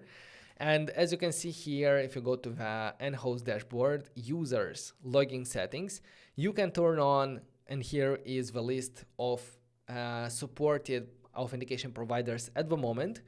So you could easily create an application on Google, come here, enable it, provide the tokens, and you can implement sign in with Google in your application. This is nice, but what's even better is the next approach, is the passwordless authentication, and this works in two ways. One way with magic links, and passwordless authentication is very popular nowadays, and it works in the following way. You simply write your email, you receive a URL on that email, and whenever you press on that URL, you are automatically signed in. So you don't need a password at all. Because password is a very weak security, how is the word? Like security issue, not the best word, but the problem is that if you allow users to sign in with email and password, most probably they will use a very weak password, and that is a security threat for your application. That's the word I was looking for. If you take out the password, then you don't have this weak pin in your system of users having weak passwords. So it's a great approach, and I'm really happy to see NHost supporting it with magic links and also with SMS one-time password. Basically, this approach, you write your email, not email, you write your phone number there, you receive a code on your mobile phone, you put that code back, and you are authenticated. This is also a passwordless way of authenticating users. To find more information about that, you can see the documentation that I provided here, the documentation from NHost. And as you can see here, sign in we already saw. There is the passwordless with magic link. You just provide the email there. There is passwordless with SMS, with social providers, and the others that I have described here. So a lot of things can be accomplished with NHost when it comes to authentication, and it's really easy to implement them from a developer's perspective. Okay, so how do you feel so far? Let me know also if you're watching afterwards in the comments below. If you have any problems, let them be below in the comment sections. I already cannot talk, but we have a lot of things to do more here, so that's good. We have a question: what is the best way to learn JavaScript? The best way to learn JavaScript is by building projects, spending a lot of time, hands-on experience. That's the best way. I love your job. I also do love my job. I really do.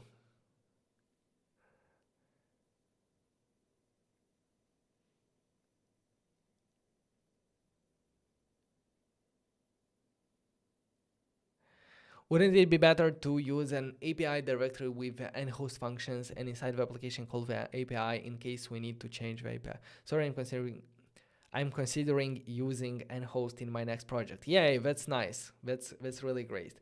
The question is, you could add an abstraction layer. You're talking about abstractions layers for the API that can work, especially like to decouple a lot of stuff.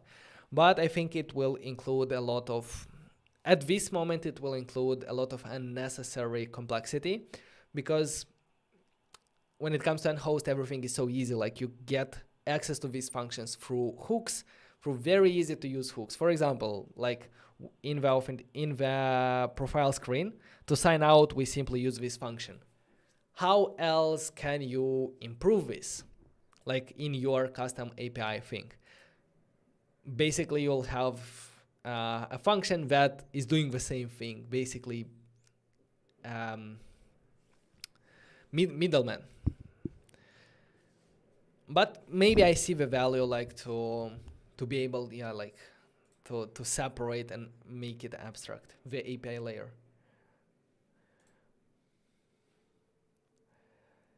Okay.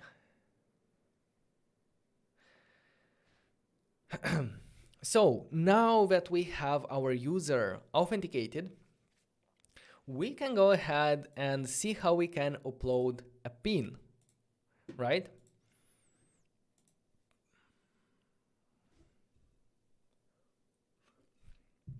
So first of all, let's go ahead in our GraphQL here in Hasura and see, create our mutation that will allow us to create pins. Our mutation, we will not be able to find it here because we only see queries, but I can remove this query. Basically, I can select from the list on the bottom a mutation, and let's add it here.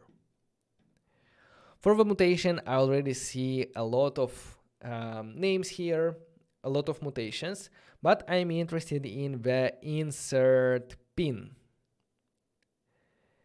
Insert pin here, we have the object array that we can provide the, we're not gonna need the created at because it's automatically generated, the ID the same.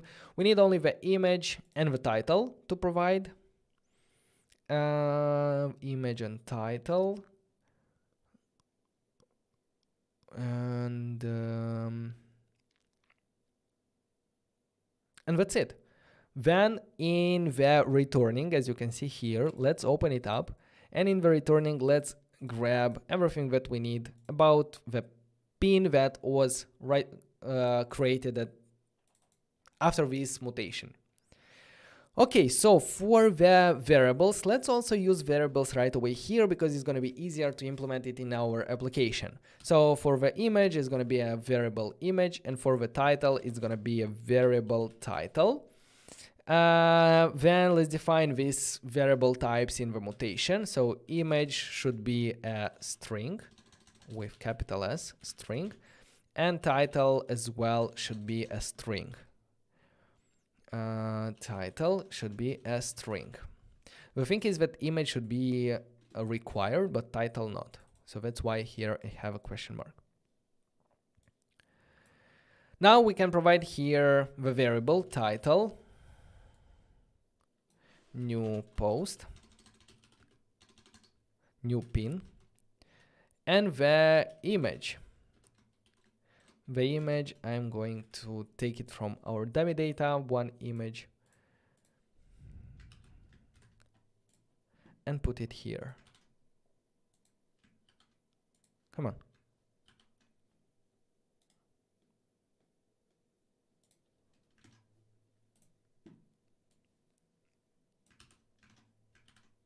Okay, let's try to run our mutation. Okay, insert pins, not null violation for the user ID. The problem is, if you remember, we have said that the user ID should not be provided as variables, but it automatically takes it from the headers. The problem is that at the moment, the headers that we are using here do not have that X Hasura user ID. Let's add it here and let's provide a value. The value, I'm gonna go to the data, to the users. I'm gonna take a user, for example, this one, I don't know, and take his user ID. Go back to the API and let's provide the value here. Now, if I'm gonna run the query, it still doesn't work.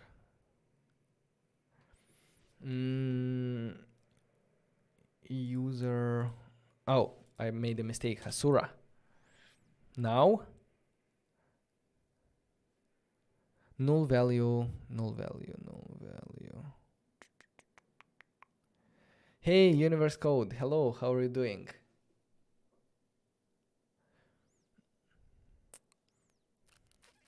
I'm interested in if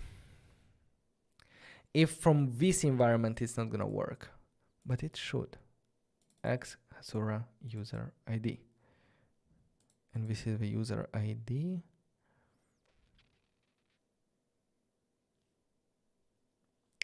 Let's double check our data.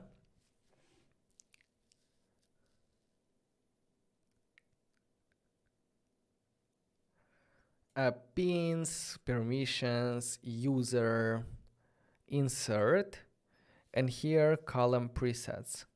There is this one. Let's try to provide it with this specific name.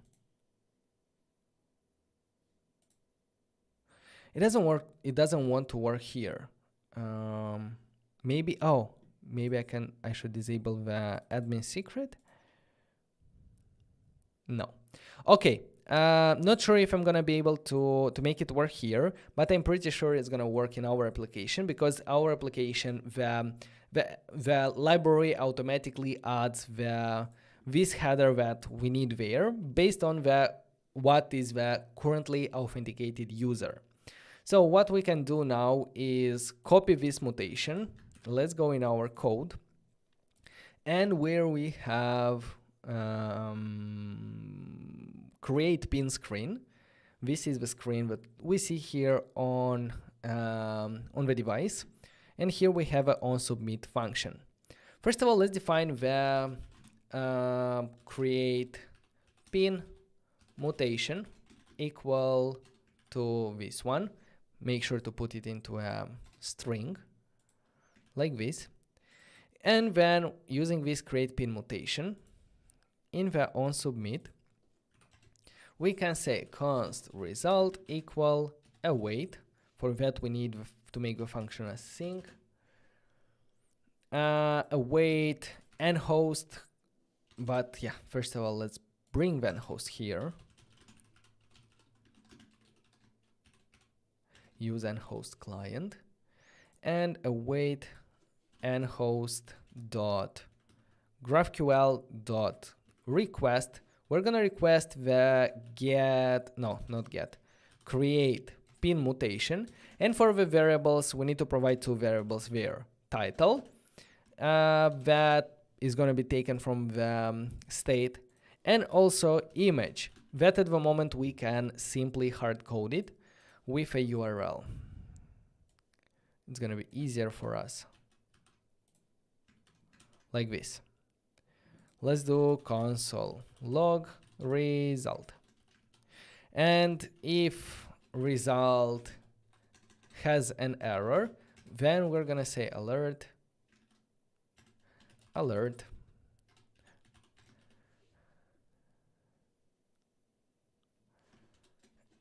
error creating the post, and the message is going to be result.error.message.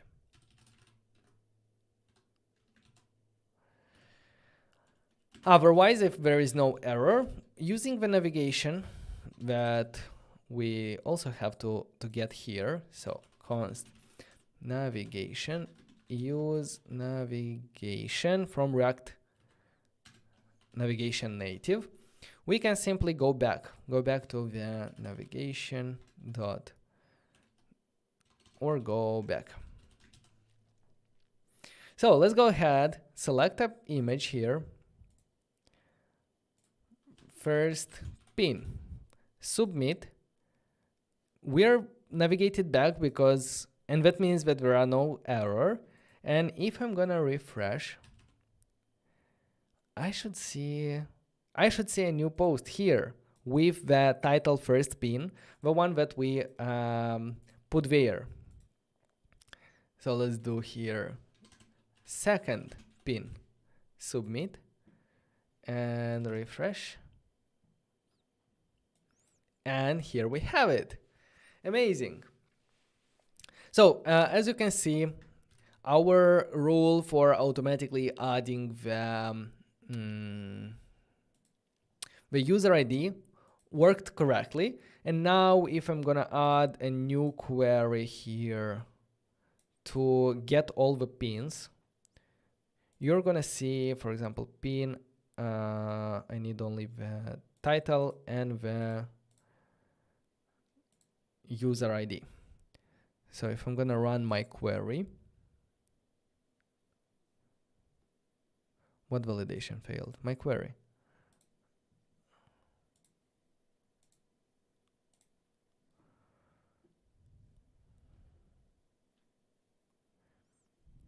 What validation? Let me remove mutation and leave only the query.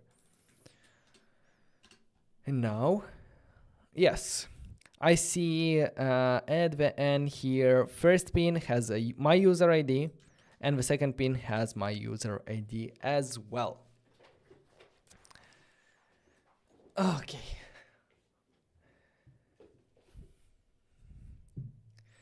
So creating a pin is working successfully.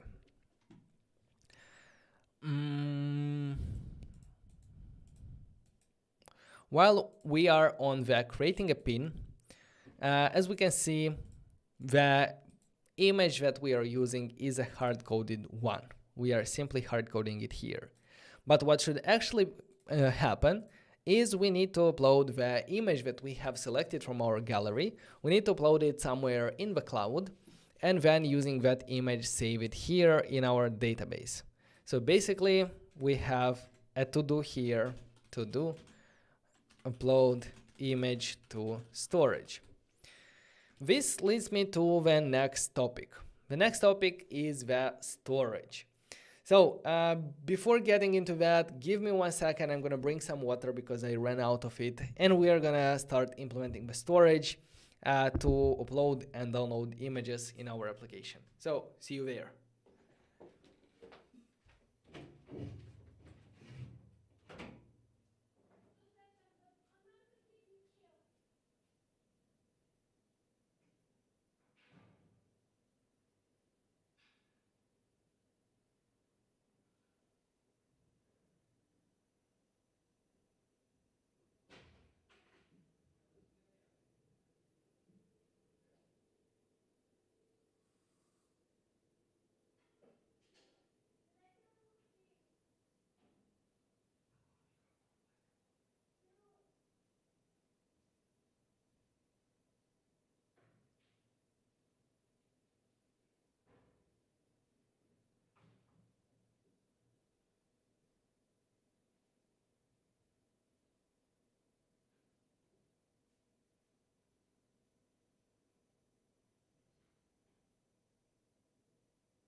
Hello, I'm back. Okay. So, speaking about the storage,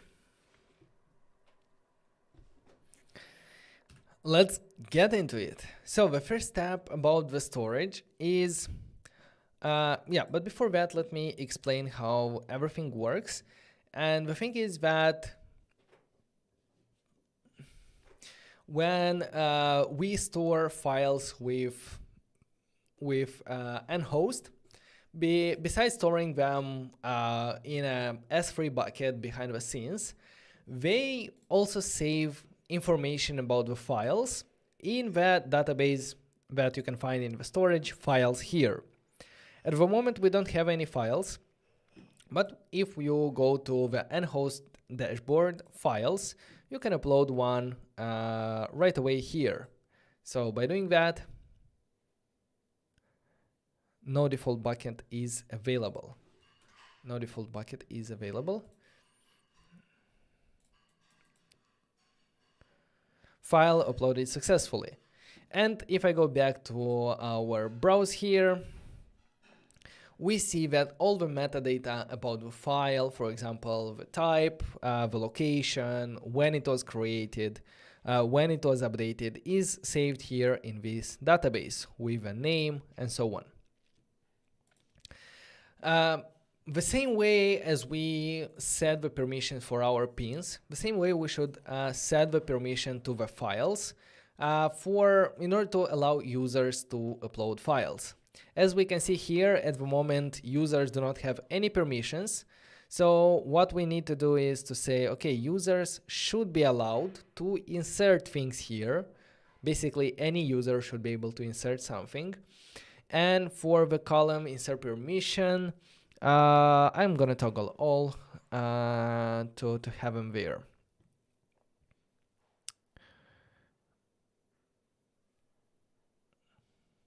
Hey Omkar, thank you very much for joining. You're gonna enjoy it.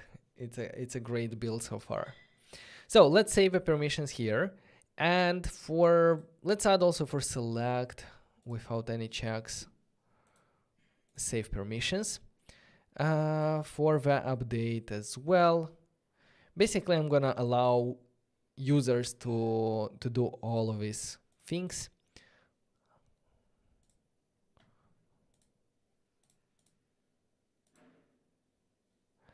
And for the delete as well without any checks.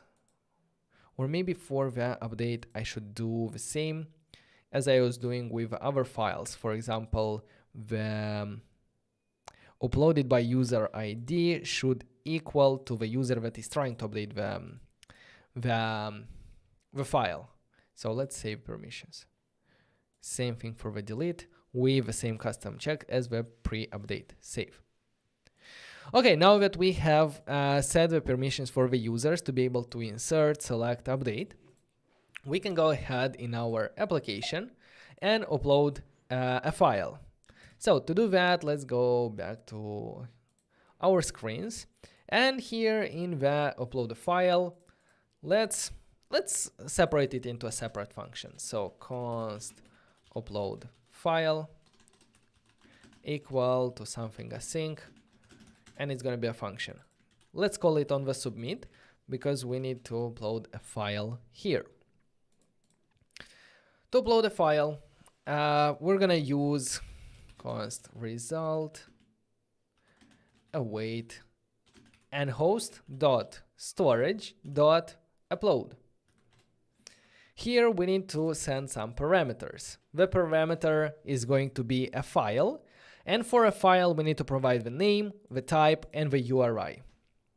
Let's provide the name, and the name, let's hard code it to 123.png. The type is image/png, and the URI is going to be the image here that we picked from the library. This image here, it should be actually image URI. set image URI, just to specify that it's a URI. It's not an image. It's simply a string URI. And we can say here that it can be null or string. Now this image URI, we can pass it here, but we need to make sure that on iOS, the URI should not contain the file at the beginning. Because if I console log right now, it starts with file and so on. So for that reason, we need to get rid of the file slash this one, but only on iOS. So for that, I'm gonna have to import platform from React Native. We're gonna check if we are running on iOS device. If we're running on iOS device, then we're gonna say image URI replace this one. And otherwise, it's gonna be simply image URI. And then we can use this URI that we set here, that we automatically check it. What I see here is that image URI can be null. So for that reason, let's do if image URI is null, return. I don't want to do anything.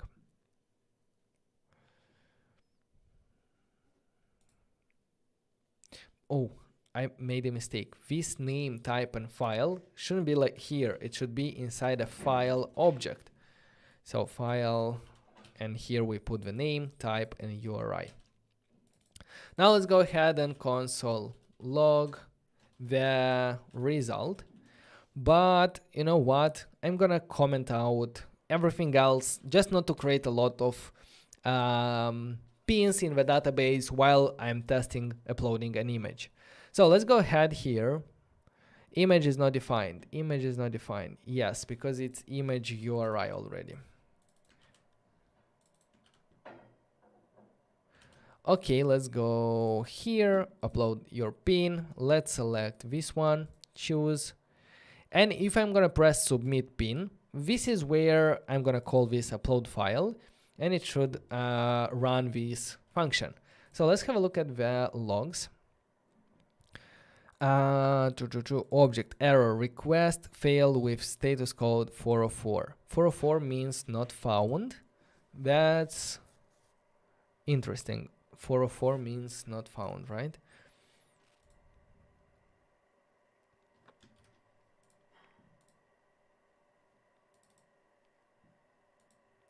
Name type. Maybe it's because of a name, you know? Maybe the name should actually be the name of a file. And to do that, we can take the name. Basically, yeah, let me console log the image URI.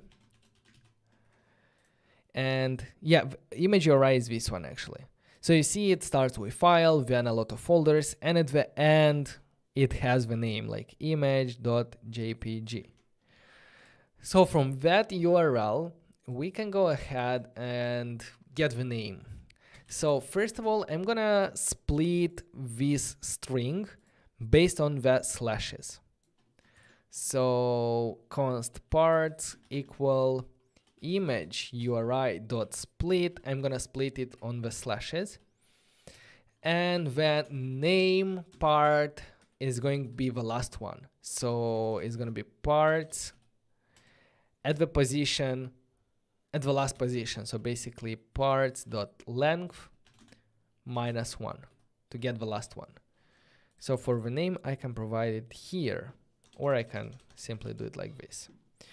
But for the type, this one is also important. The type, we can take it from the extension here. So JPG, we can take it from here and do it the same way. So const extension equal name dot split on the dot,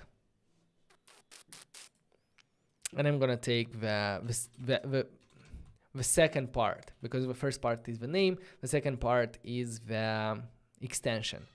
Actually, I'm saying this, but inside I know that this is not safe, because the name itself can have a lot of dots. So I'm just taking the second one, even if it has a lot of them. In that situation, the extension will not be the actual last part after the dot. So you could do it like this. Name parts equal to this one, and properly take the last part after the last dot using the name parts array dot length -1, and in this case we get the extensions from the last. And we need to put it here instead of the PNG. So I'm gonna transform it to a template string, and I'm gonna put the extension here. So let's see. Most probably it's not gonna work, but let's try. Submit. Request failed with status code 404. That's interesting. Status code 404. For our files here,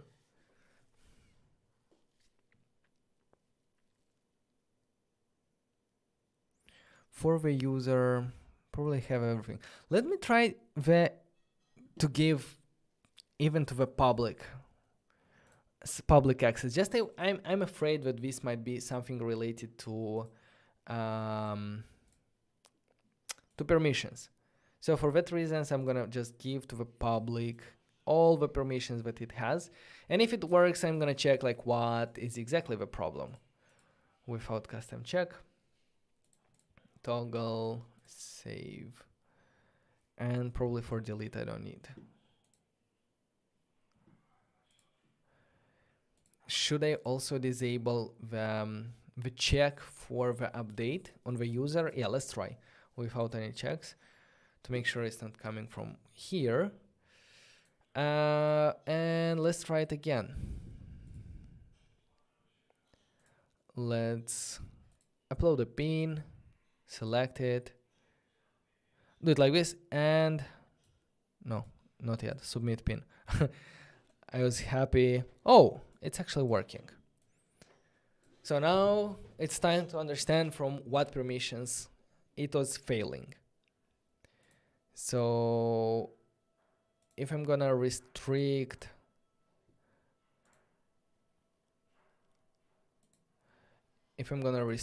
the public access for inserting, let's do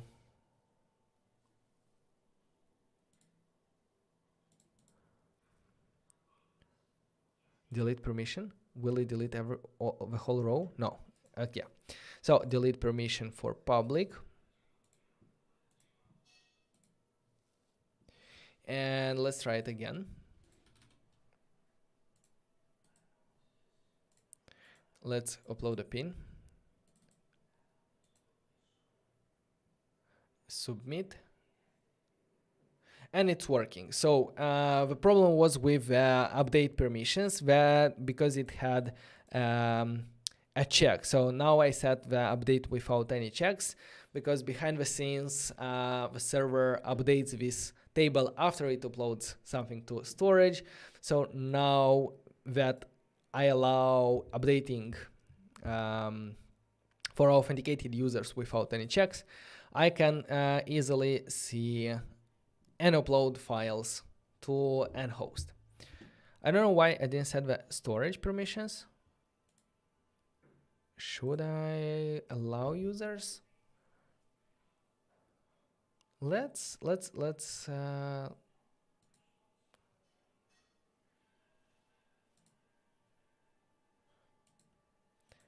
so the ID. But no, for now I don't need the delete to delete files. So now that I see the result here with file metadata with the ID of the image, we can go ahead and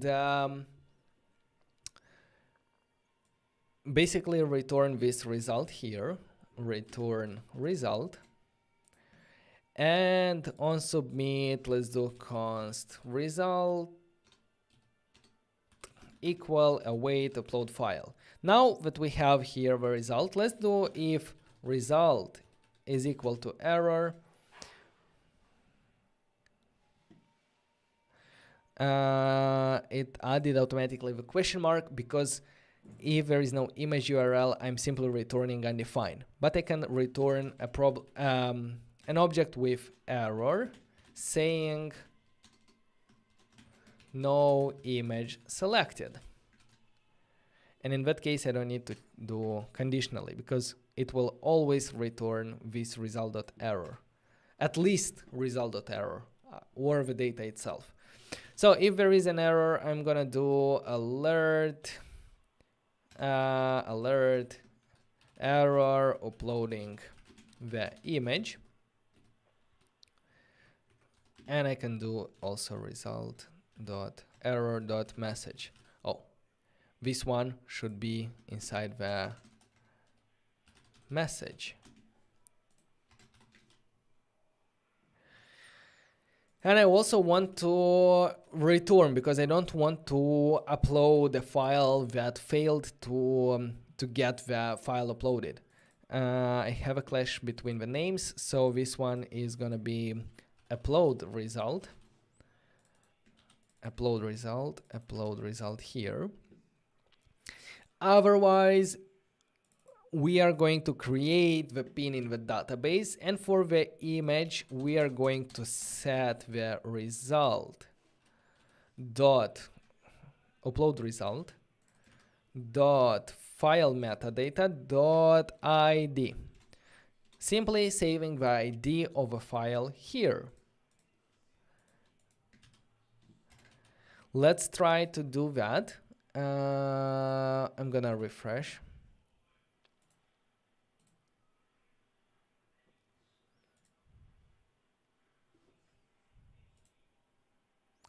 And let's try to upload a pin.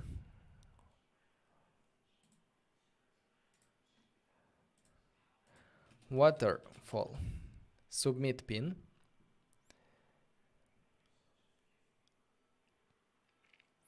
We should wait a bit so that the image is uploaded. And then if I'm going to look here, I see the waterfall post, but I don't see the image, right? I don't see the image because if I look in our database for our pins, in the image, we see that everyone is an image with HTTPS except the last one, which is simply an ID that is pointing to the image in our files here. So one of them is this one. All right, so what we have to do is go to the next step and displaying an image by getting a URL based on a file ID. So let's go in our components pin.tsx, and here we will need to, based on this image, we will need to get a URL for the image because, as you remember, this image is simply the ID. So we will need the image URI in state, so image URI set image URI equal use state. Initially it's gonna be empty string. Now in this, should it be in this use effect? Actually yes, but I'm gonna duplicate it. I'm gonna duplicate this use effect because whenever the image changes for a pin, and this is the image ID, what I have to do is not to get the size, but I want to get a URL to that image based on the ID. So result equal await. We need NHost, so let's bring that cute boy here. NHost, use NHost client. And using NHost, I can do storage dot get pre-signed URL and add here the file ID that we have, basically the image property of our pin. Let's do console.log result and see what we have here.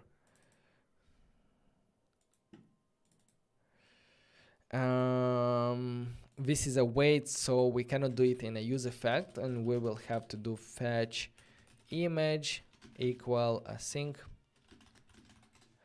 and put these steps in a fetch image function, and in a use effect simply call this async function.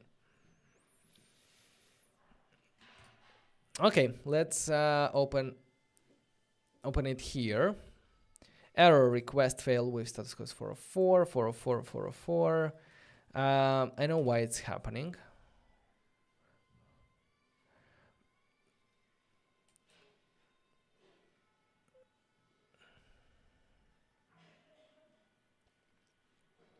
It's happening because we have the other pins that are using the HTTPS. Basically, we're not using an actual ID. So I'm gonna go in our database, and I'm gonna delete all the pins that have a normal image ID and leave only the last one with the, I'm gonna delete the one with URLs for the images, and I'm gonna leave only the one with an ID, because from now on our images will be just IDs there. So let's delete everything from here. And I have a waterfall there, and I have request failed with status code 403 for the pre-signed URL. Why is that happening? Let's see in the storage files, permissions, select, we have everything for the select.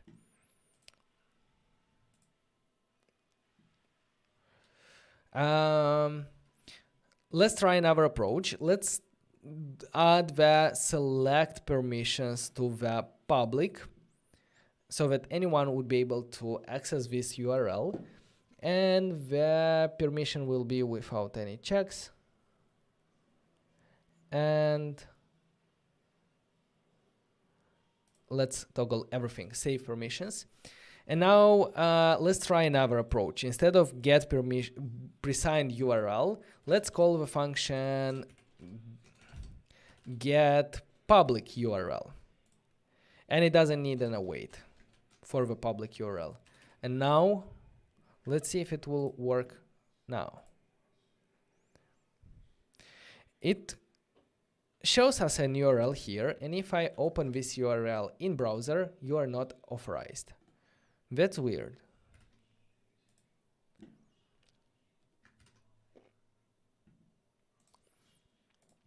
Get public URL, and then let's do set image URI with the result.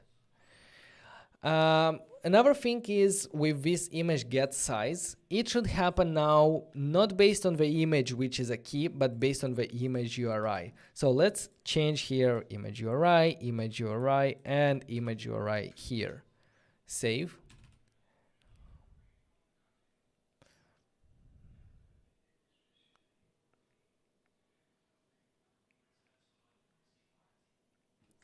It's still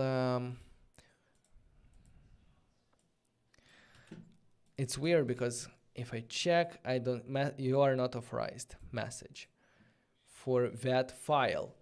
Let's see again. It should be with a permission. So files, permissions, public should be able to select.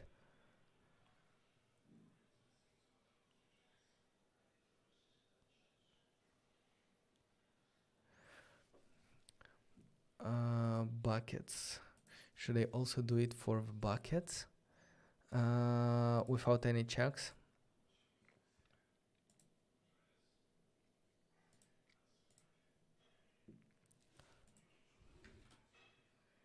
Yes, it wanted for the bucket as well.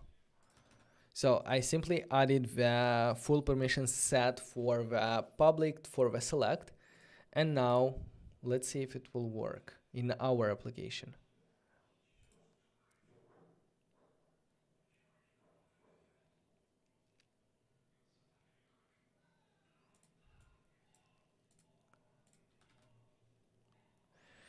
But I actually want to get to the previous step with the pre-signed URL, because now it should work. So instead of get public URL, I want get pre-signed URL in order to let only the authenticated users be able to do that. And for that, I need a wait. Error, request fail. Again, pre-signed. Oh, because as I did for the buckets permission for the public, I needed to move it to the user without any checks. Save permission. And for the public, I don't need it if it's gonna work for the user. So let's have a look here. I have pre-signed URL. This is the URL. If I take it, I see the image, and I should probably take it here. So set image URL result dot pre-signed URL dot something dot URL. But let's check it. If result dot, then set it there, because it can also have errors. So reload.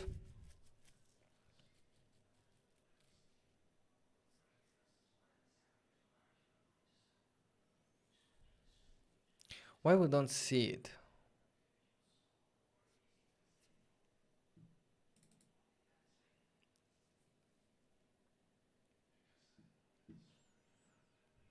Do you know? Can it be something with this hook that calculates the sizes?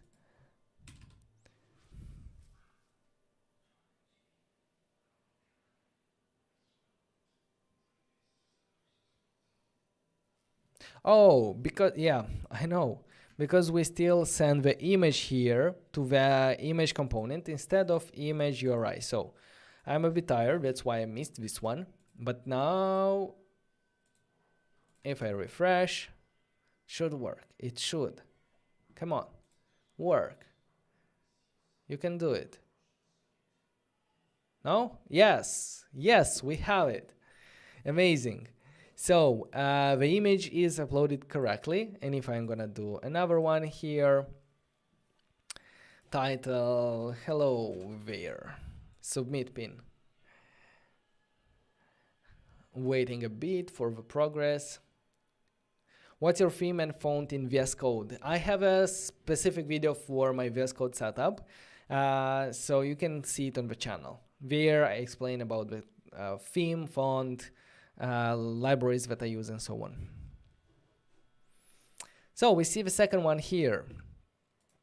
Another thing that I would like to do,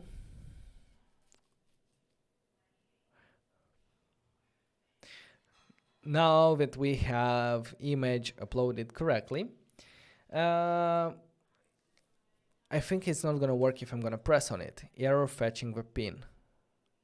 Why error fetching the pin?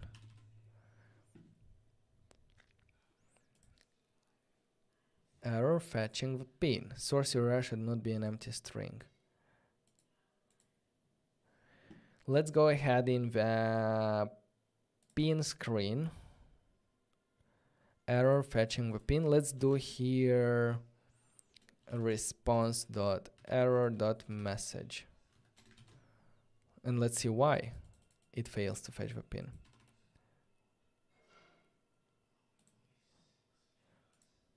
Why you're not saying why? Let's console log response.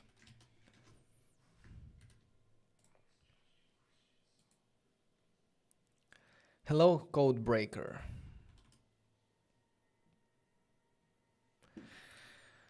Let me clean up some of the console logs, specifically this one for uploading a file.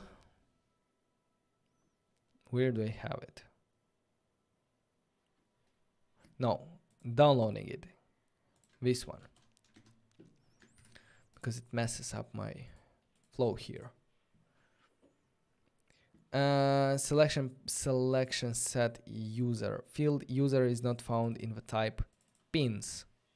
Field user is not found in the type pins. Let's go to the pins, permissions, and the user in the select has access to everything. But does the user have access to the users themselves? No, it doesn't, because we set it for the public to be able to get the user. Let's delete it from the public and let's add it to the user.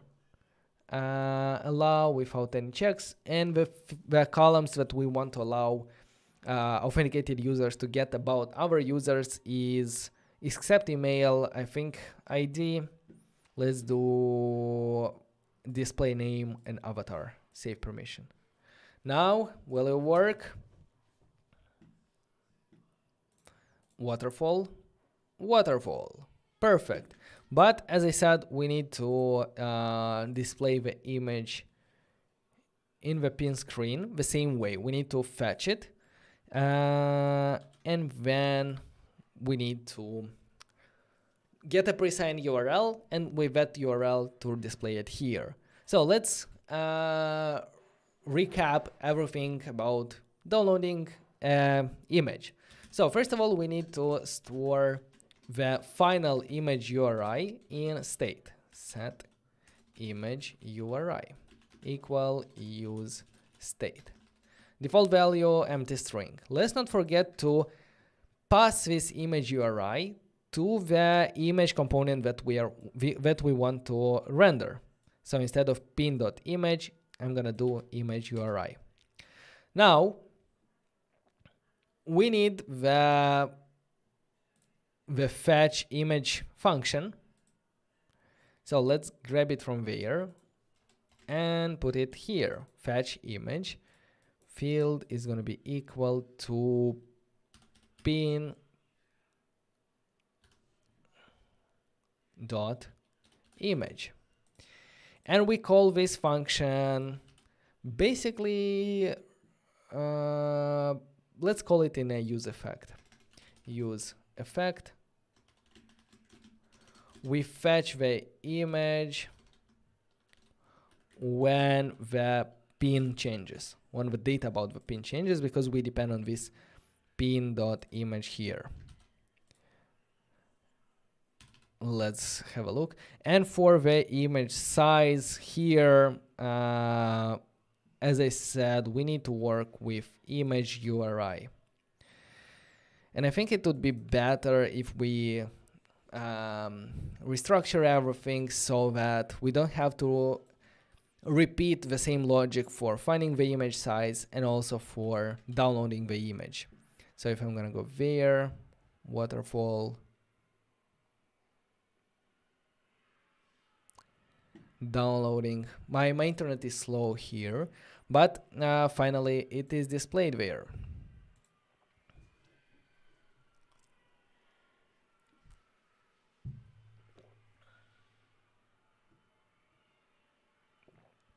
And we see it there. So let's go ahead and improve some of the things that I just said, that probably I'm not going to be able to sleep very well if I leave it as it is right now. You saw that we had to do a lot of things with images, like download, calculate the size, and we're doing it at the moment in two places, in the pin component and also in the pin details screen. We are doing the same logic twice. That's not good. So for that reason, let's create a new component called remote image.tsx. Let's define the function here, and from the pin component, let's get some of the things that we will need there. When it comes to rendering, we will simply render this image here. We need to import it from React Native, and we will need some styles. So React Native style we need for the image. Let's bring the styles for the image here.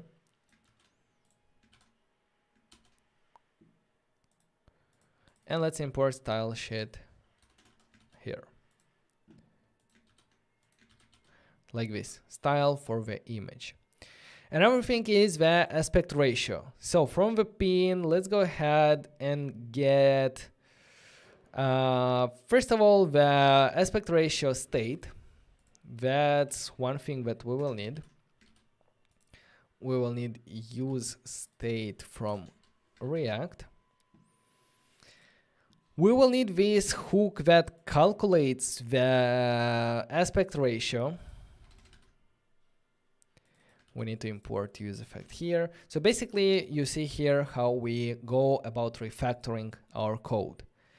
Now we need the use effect with the fetch image and the fetch image itself. So let's grab that here. And also we need the image URI state. You see how many things we need? And how many things we have to adjust everywhere where we need a remote image that spans, keeps the aspect ratio. For the NHost, yes, we need NHost client here, so let's bring it as well. NHost import from NHost React. Field image. This image, basically this ID of a file, this file ID, we're gonna receive through props. So file ID like this, and let's send it like this because it has the same name. File ID here and file ID here. And I think that's it from here. Now in our pin, let's go ahead and try, instead of rendering one image here, let's try to render one remote image that we import from the component's remote image and give the file ID the image prop that we are taking from the pin itself.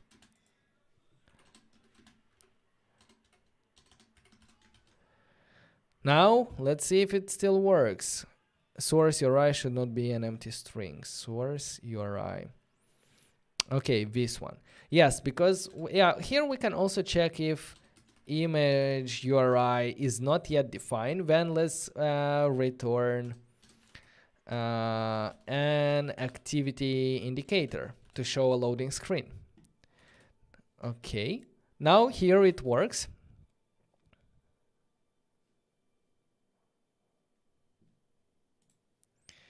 And we can do the same in the pin screen here. Let's see how many lines of code we will save. Now we have 130 lines of code. And instead of rendering the image here, let's render a remote image with a file ID being pin.image. Now, as we can see, we don't need the ratio, we don't need the image URI, we don't need fetch pin we need. We don't need fetch image, we don't need this use effect, we don't need to calculate the image size, and that's probably it, right? Everything else we need. So from 130 to almost 100, like 30 lines of code, that's quite a lot. But what's important is that now all the logic is in one single component. The logic about fetching the images, the logic about getting the size of the image, and so on. So awesome.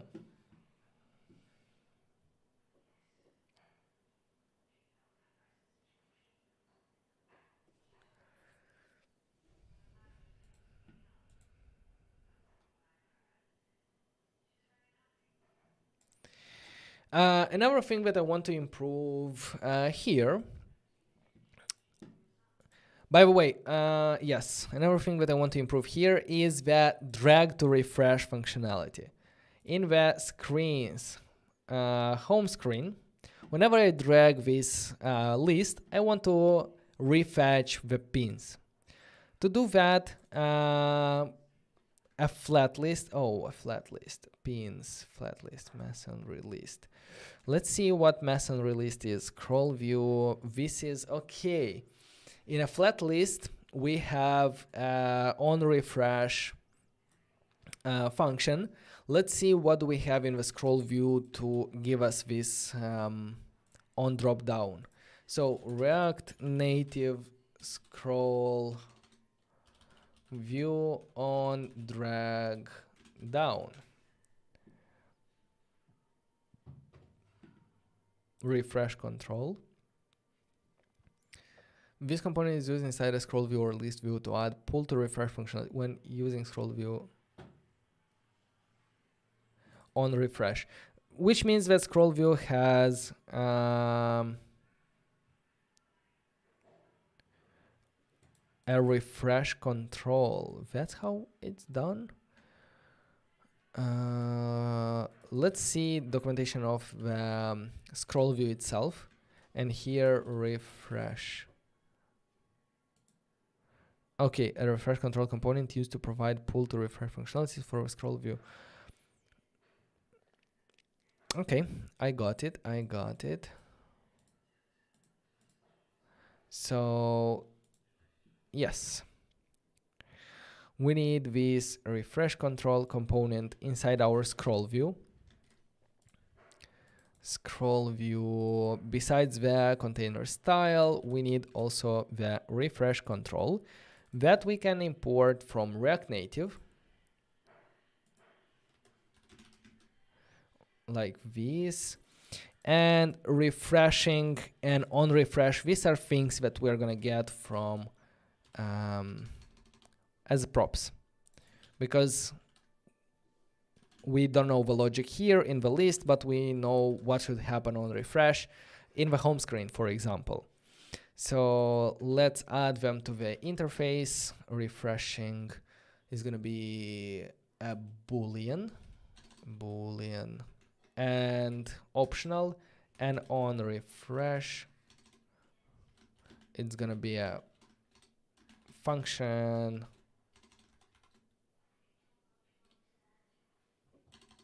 void, like this, optional, and on refresh as well. And I can set default values to refreshing false and on refresh to an empty function. Now from the home screen, I can send to this masonry list a property. On refresh, please fetch my pins, but I also need to send a property that is saying like whether it's refreshing or not.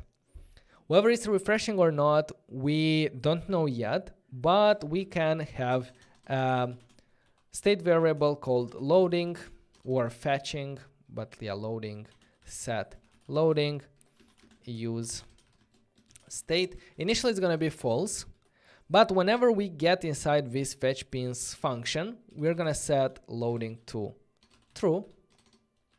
And whenever we are done with setting the pin, with fetching the pins, we're going to set loading to back to false. And we can set this loading variable to the refreshing variable of our list. Loading, save. Now, if I pull down, I see that loading indicator saying that it's loading. And if I'm going to upload a new pin here, this one, submit.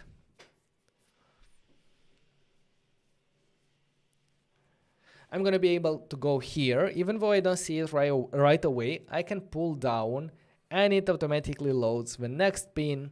And in a moment, it's going to load as well the image. Here, these images are huge, like they are like 10 megabytes or something like this. And it takes a lot of time to download them. So here it is. So as you can see, we have these functionalities of pull to refresh.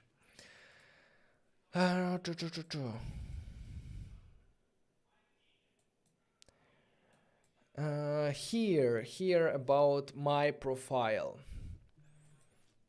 Let's go ahead and actually get the data for my profile with the pins that I have posted displayed here underneath. So let's close everything and let's do it like this: git add, git commit, storage, and that's it. Now let's go to the profile screen.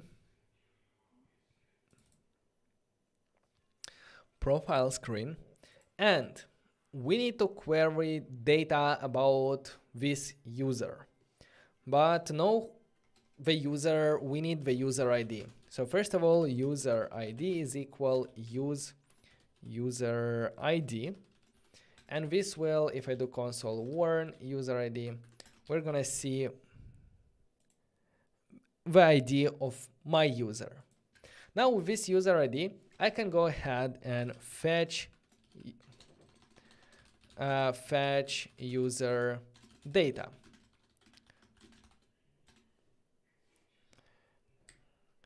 In the fetch user data, we need NHost, so let's grab it NHost from here, use NHost client, and const result equal await, then this should be async, await,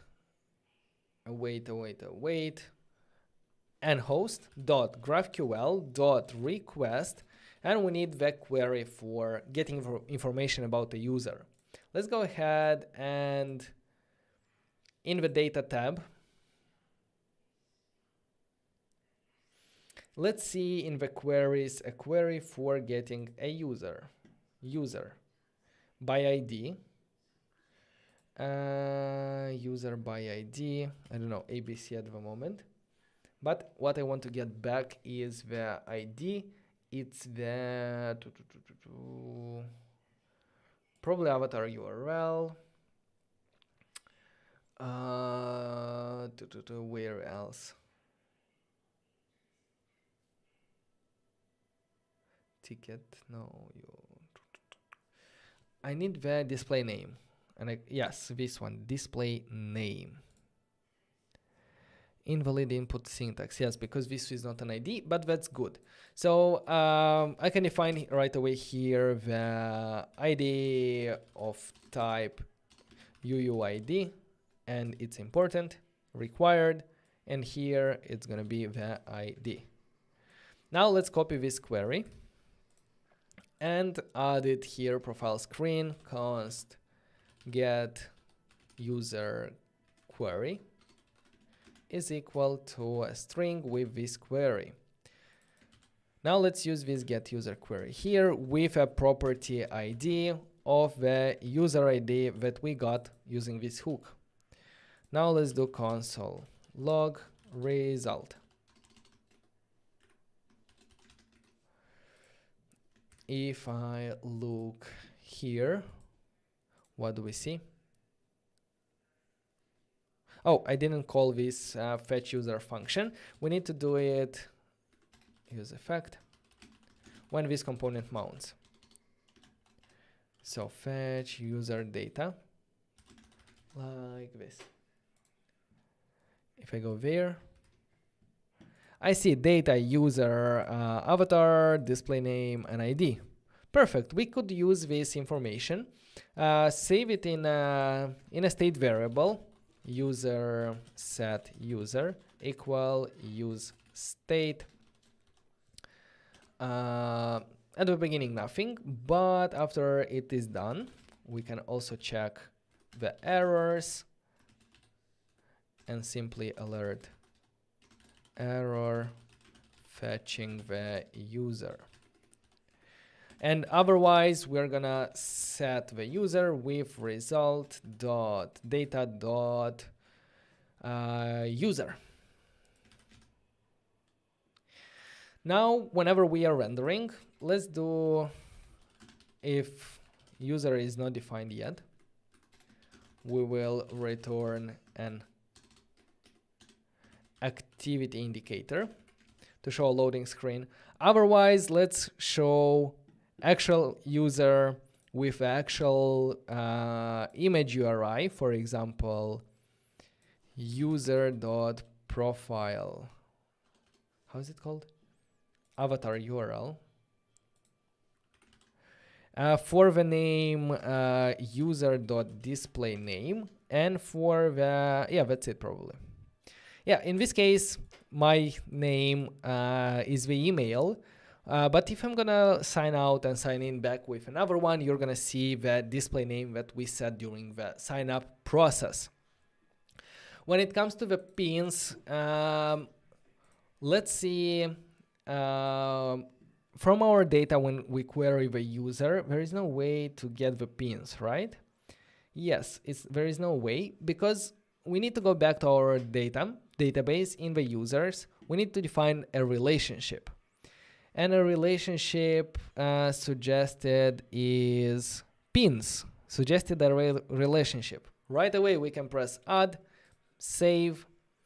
And if I go back to our queries for our user, now we can get the pins as well with ID, image, and title. And these are the pins only for specifically this user. So let me copy. What else will we need for the pins? ID, image, name, created at. Probably that's it. So let's copy this part that specifies the fields for the pins and add it in our query below the display name. Now, for the method released, instead of sending the pins there, let's send user.pins. What else? What's going on here?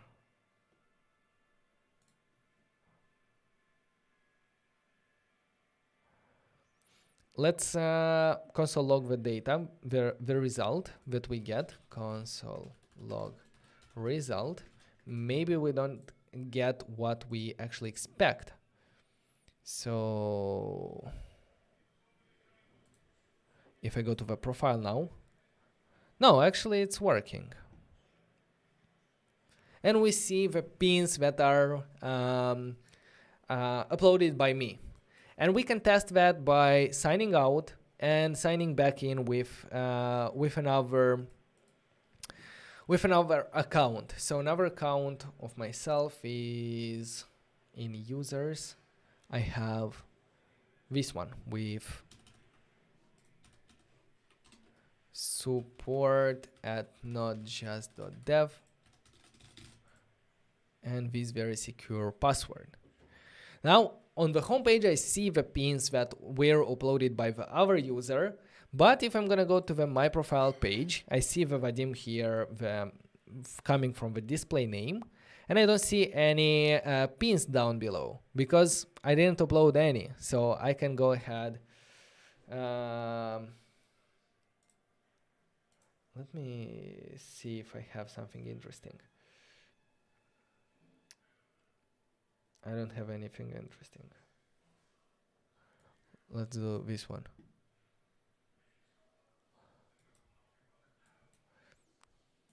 Go away.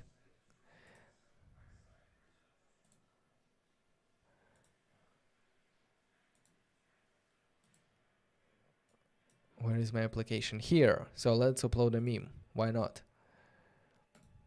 Submit. Refresh. It's here. It's loaded much faster because it's a properly sized image. But now if I'm gonna go here as well, I can refresh here actually. So I can do as well like on refresh, fetch user data. And I see right away the meme here on my page. Awesome. So at the end, we see a donation from Priyank. Thank you very much. I remember you were supporting the channel from the beginning, from the first days. So I really appreciate your support, and everyone else who has been with us so far in the year and in the live stream. And again, if you find some value out of this channel, if you learn something new today, consider subscribing to the channel, because we are getting to the end of our project today. So what I wanted to say is there is a URL for more information about the storage that you can find on this URL. And yes, that were all the features that I had planned for today. So in short, what we have covered today, a quick recap is, where is it? Here.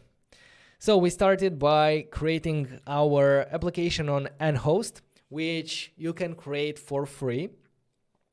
After creating the web application, we have defined our data model using the Hasura dashboard. And here we have created our tables that we need. We have set the permissions, the right permissions that application need in order to have a secure database, and only to expose the fields that needs to be exposed to the outside world, and to specifically what roles. So the permission system of Hasura and NHost is really powerful, and it allows you, it gives you this flexibility to create the very granular permissions up to like a field level. Like, I don't want to export this field about a user, for example, email. You can do that with a permission system here. After creating the tables, we had implemented the queries, the GraphQL queries in our application. We saw how to test and play the queries in the graphical interface before importing them in our application. We saw how to get a list of pins that is on the home page. We saw how to get one individual pin that is there, and the images are loading quite slowly. Here it's better. We saw how to create things by in the database, how to insert data whenever a user uploads a pin with some data like title and so on. And we also saw how to get the user information here, how to create relationships between different entities. For example, a relationship between a pin and a user, and also a relationship between a user and a list of pins that the user has. This is also very important. Yes, after that we went in and set up the authentication module, and by doing that we can easily sign up accounts and create accounts on NHost from this screen. And from the sign-in screen, we can go ahead and log in with our account. NHost supports our mechanism of signing in users, which is really nice and I really love. For example, the passwordless signing in functionality is very interesting and is very useful specifically for mobile applications. Yes, what else? Then we went on and set up the storage layer for the application that allowed us to upload images on the cloud and then download them and display them in our application here. That was a very intense stream. I feel my veins here popping because of how much I'm trying to keep up with the energy. But I really hope that you enjoyed this stream. And if you have any questions, feel free to ask them right now. Otherwise, we can get back to our weekend.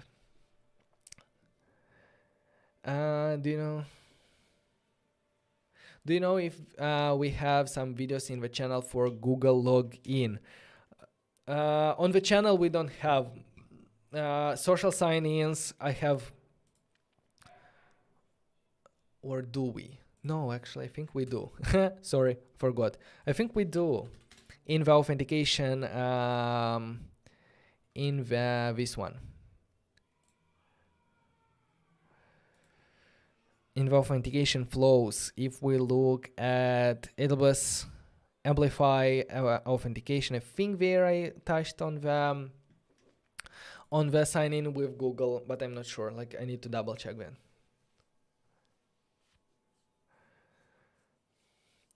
Vadim, when will you replace AWS with Node.js and MongoDB?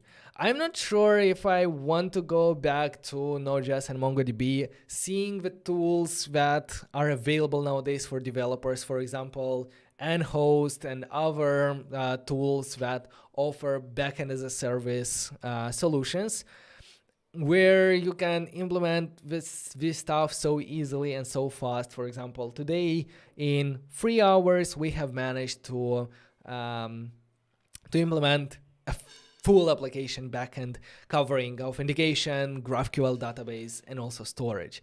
To do that in Express and Node.js and MongoDB and stuff like that, it's possible. Like, it has its advantages, but it's so time consuming, and for a lot of application, it doesn't make sense to spend that amount of time to build this scalable infrastructure using like custom solutions like Node.js.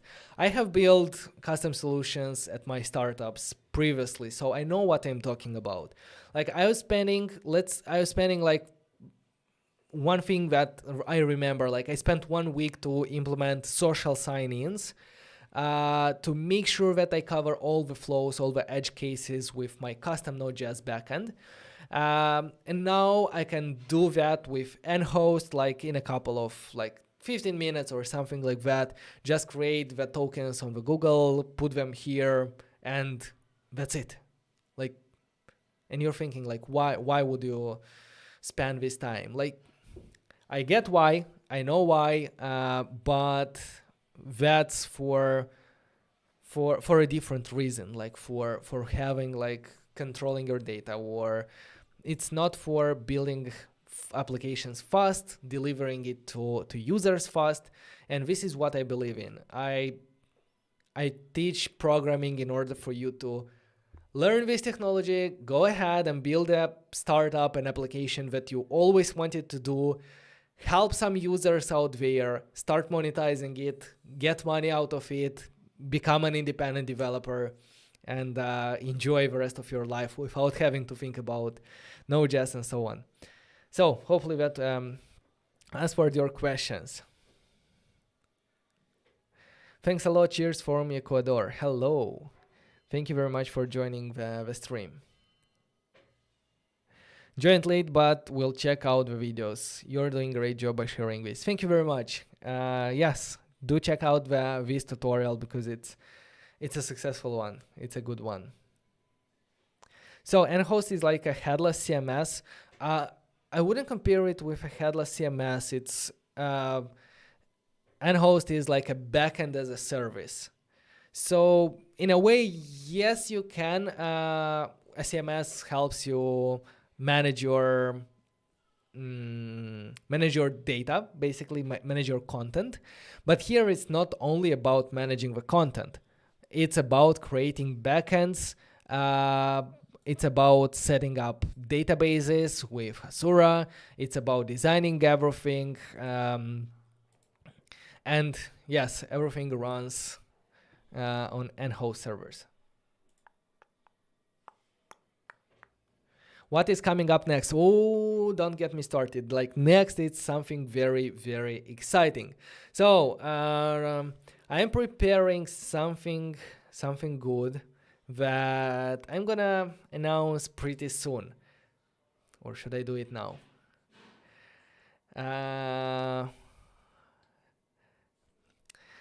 Keep the eye on the channel because I'm gonna announce something soon, and it's not related to the course. It's something that a lot of people asked, and we started preparing for this back in October. We have everything prepared, but we waited for the best time to do it on the channel. So it's gonna be something intense. That's what I can say.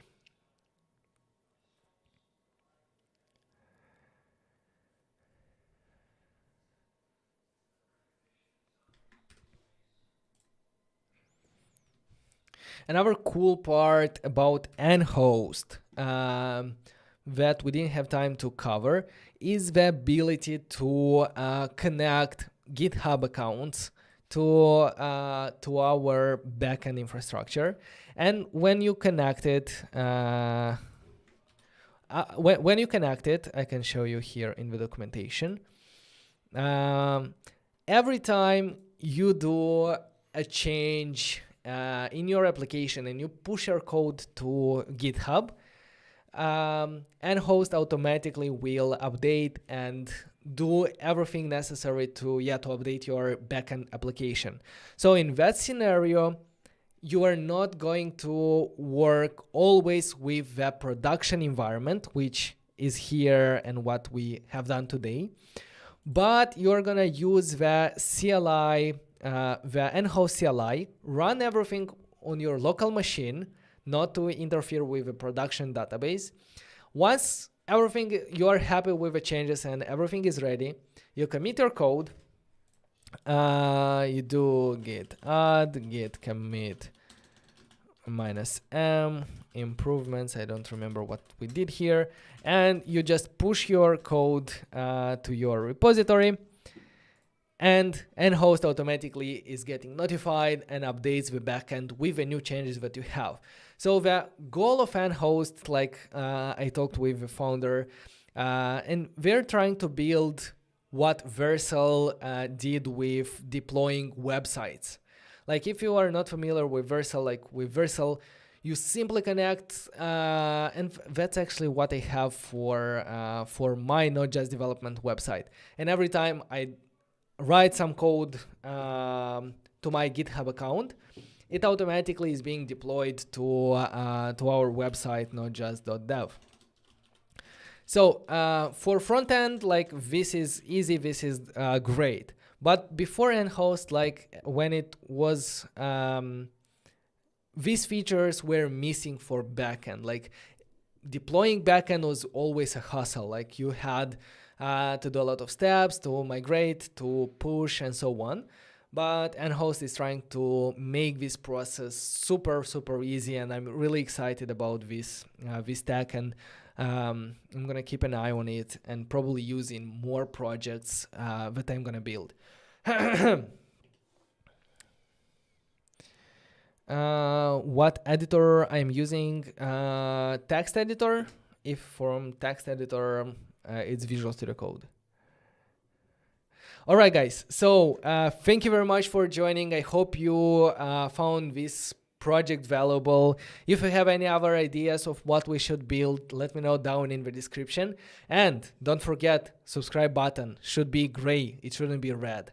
And as always, take care, stay hydrated, write clean code, and keep an eye on the channel because we're coming up with something great, like amazing, like okay, let's roll the outro. And as always, like I forget where is this one, previous video, this one.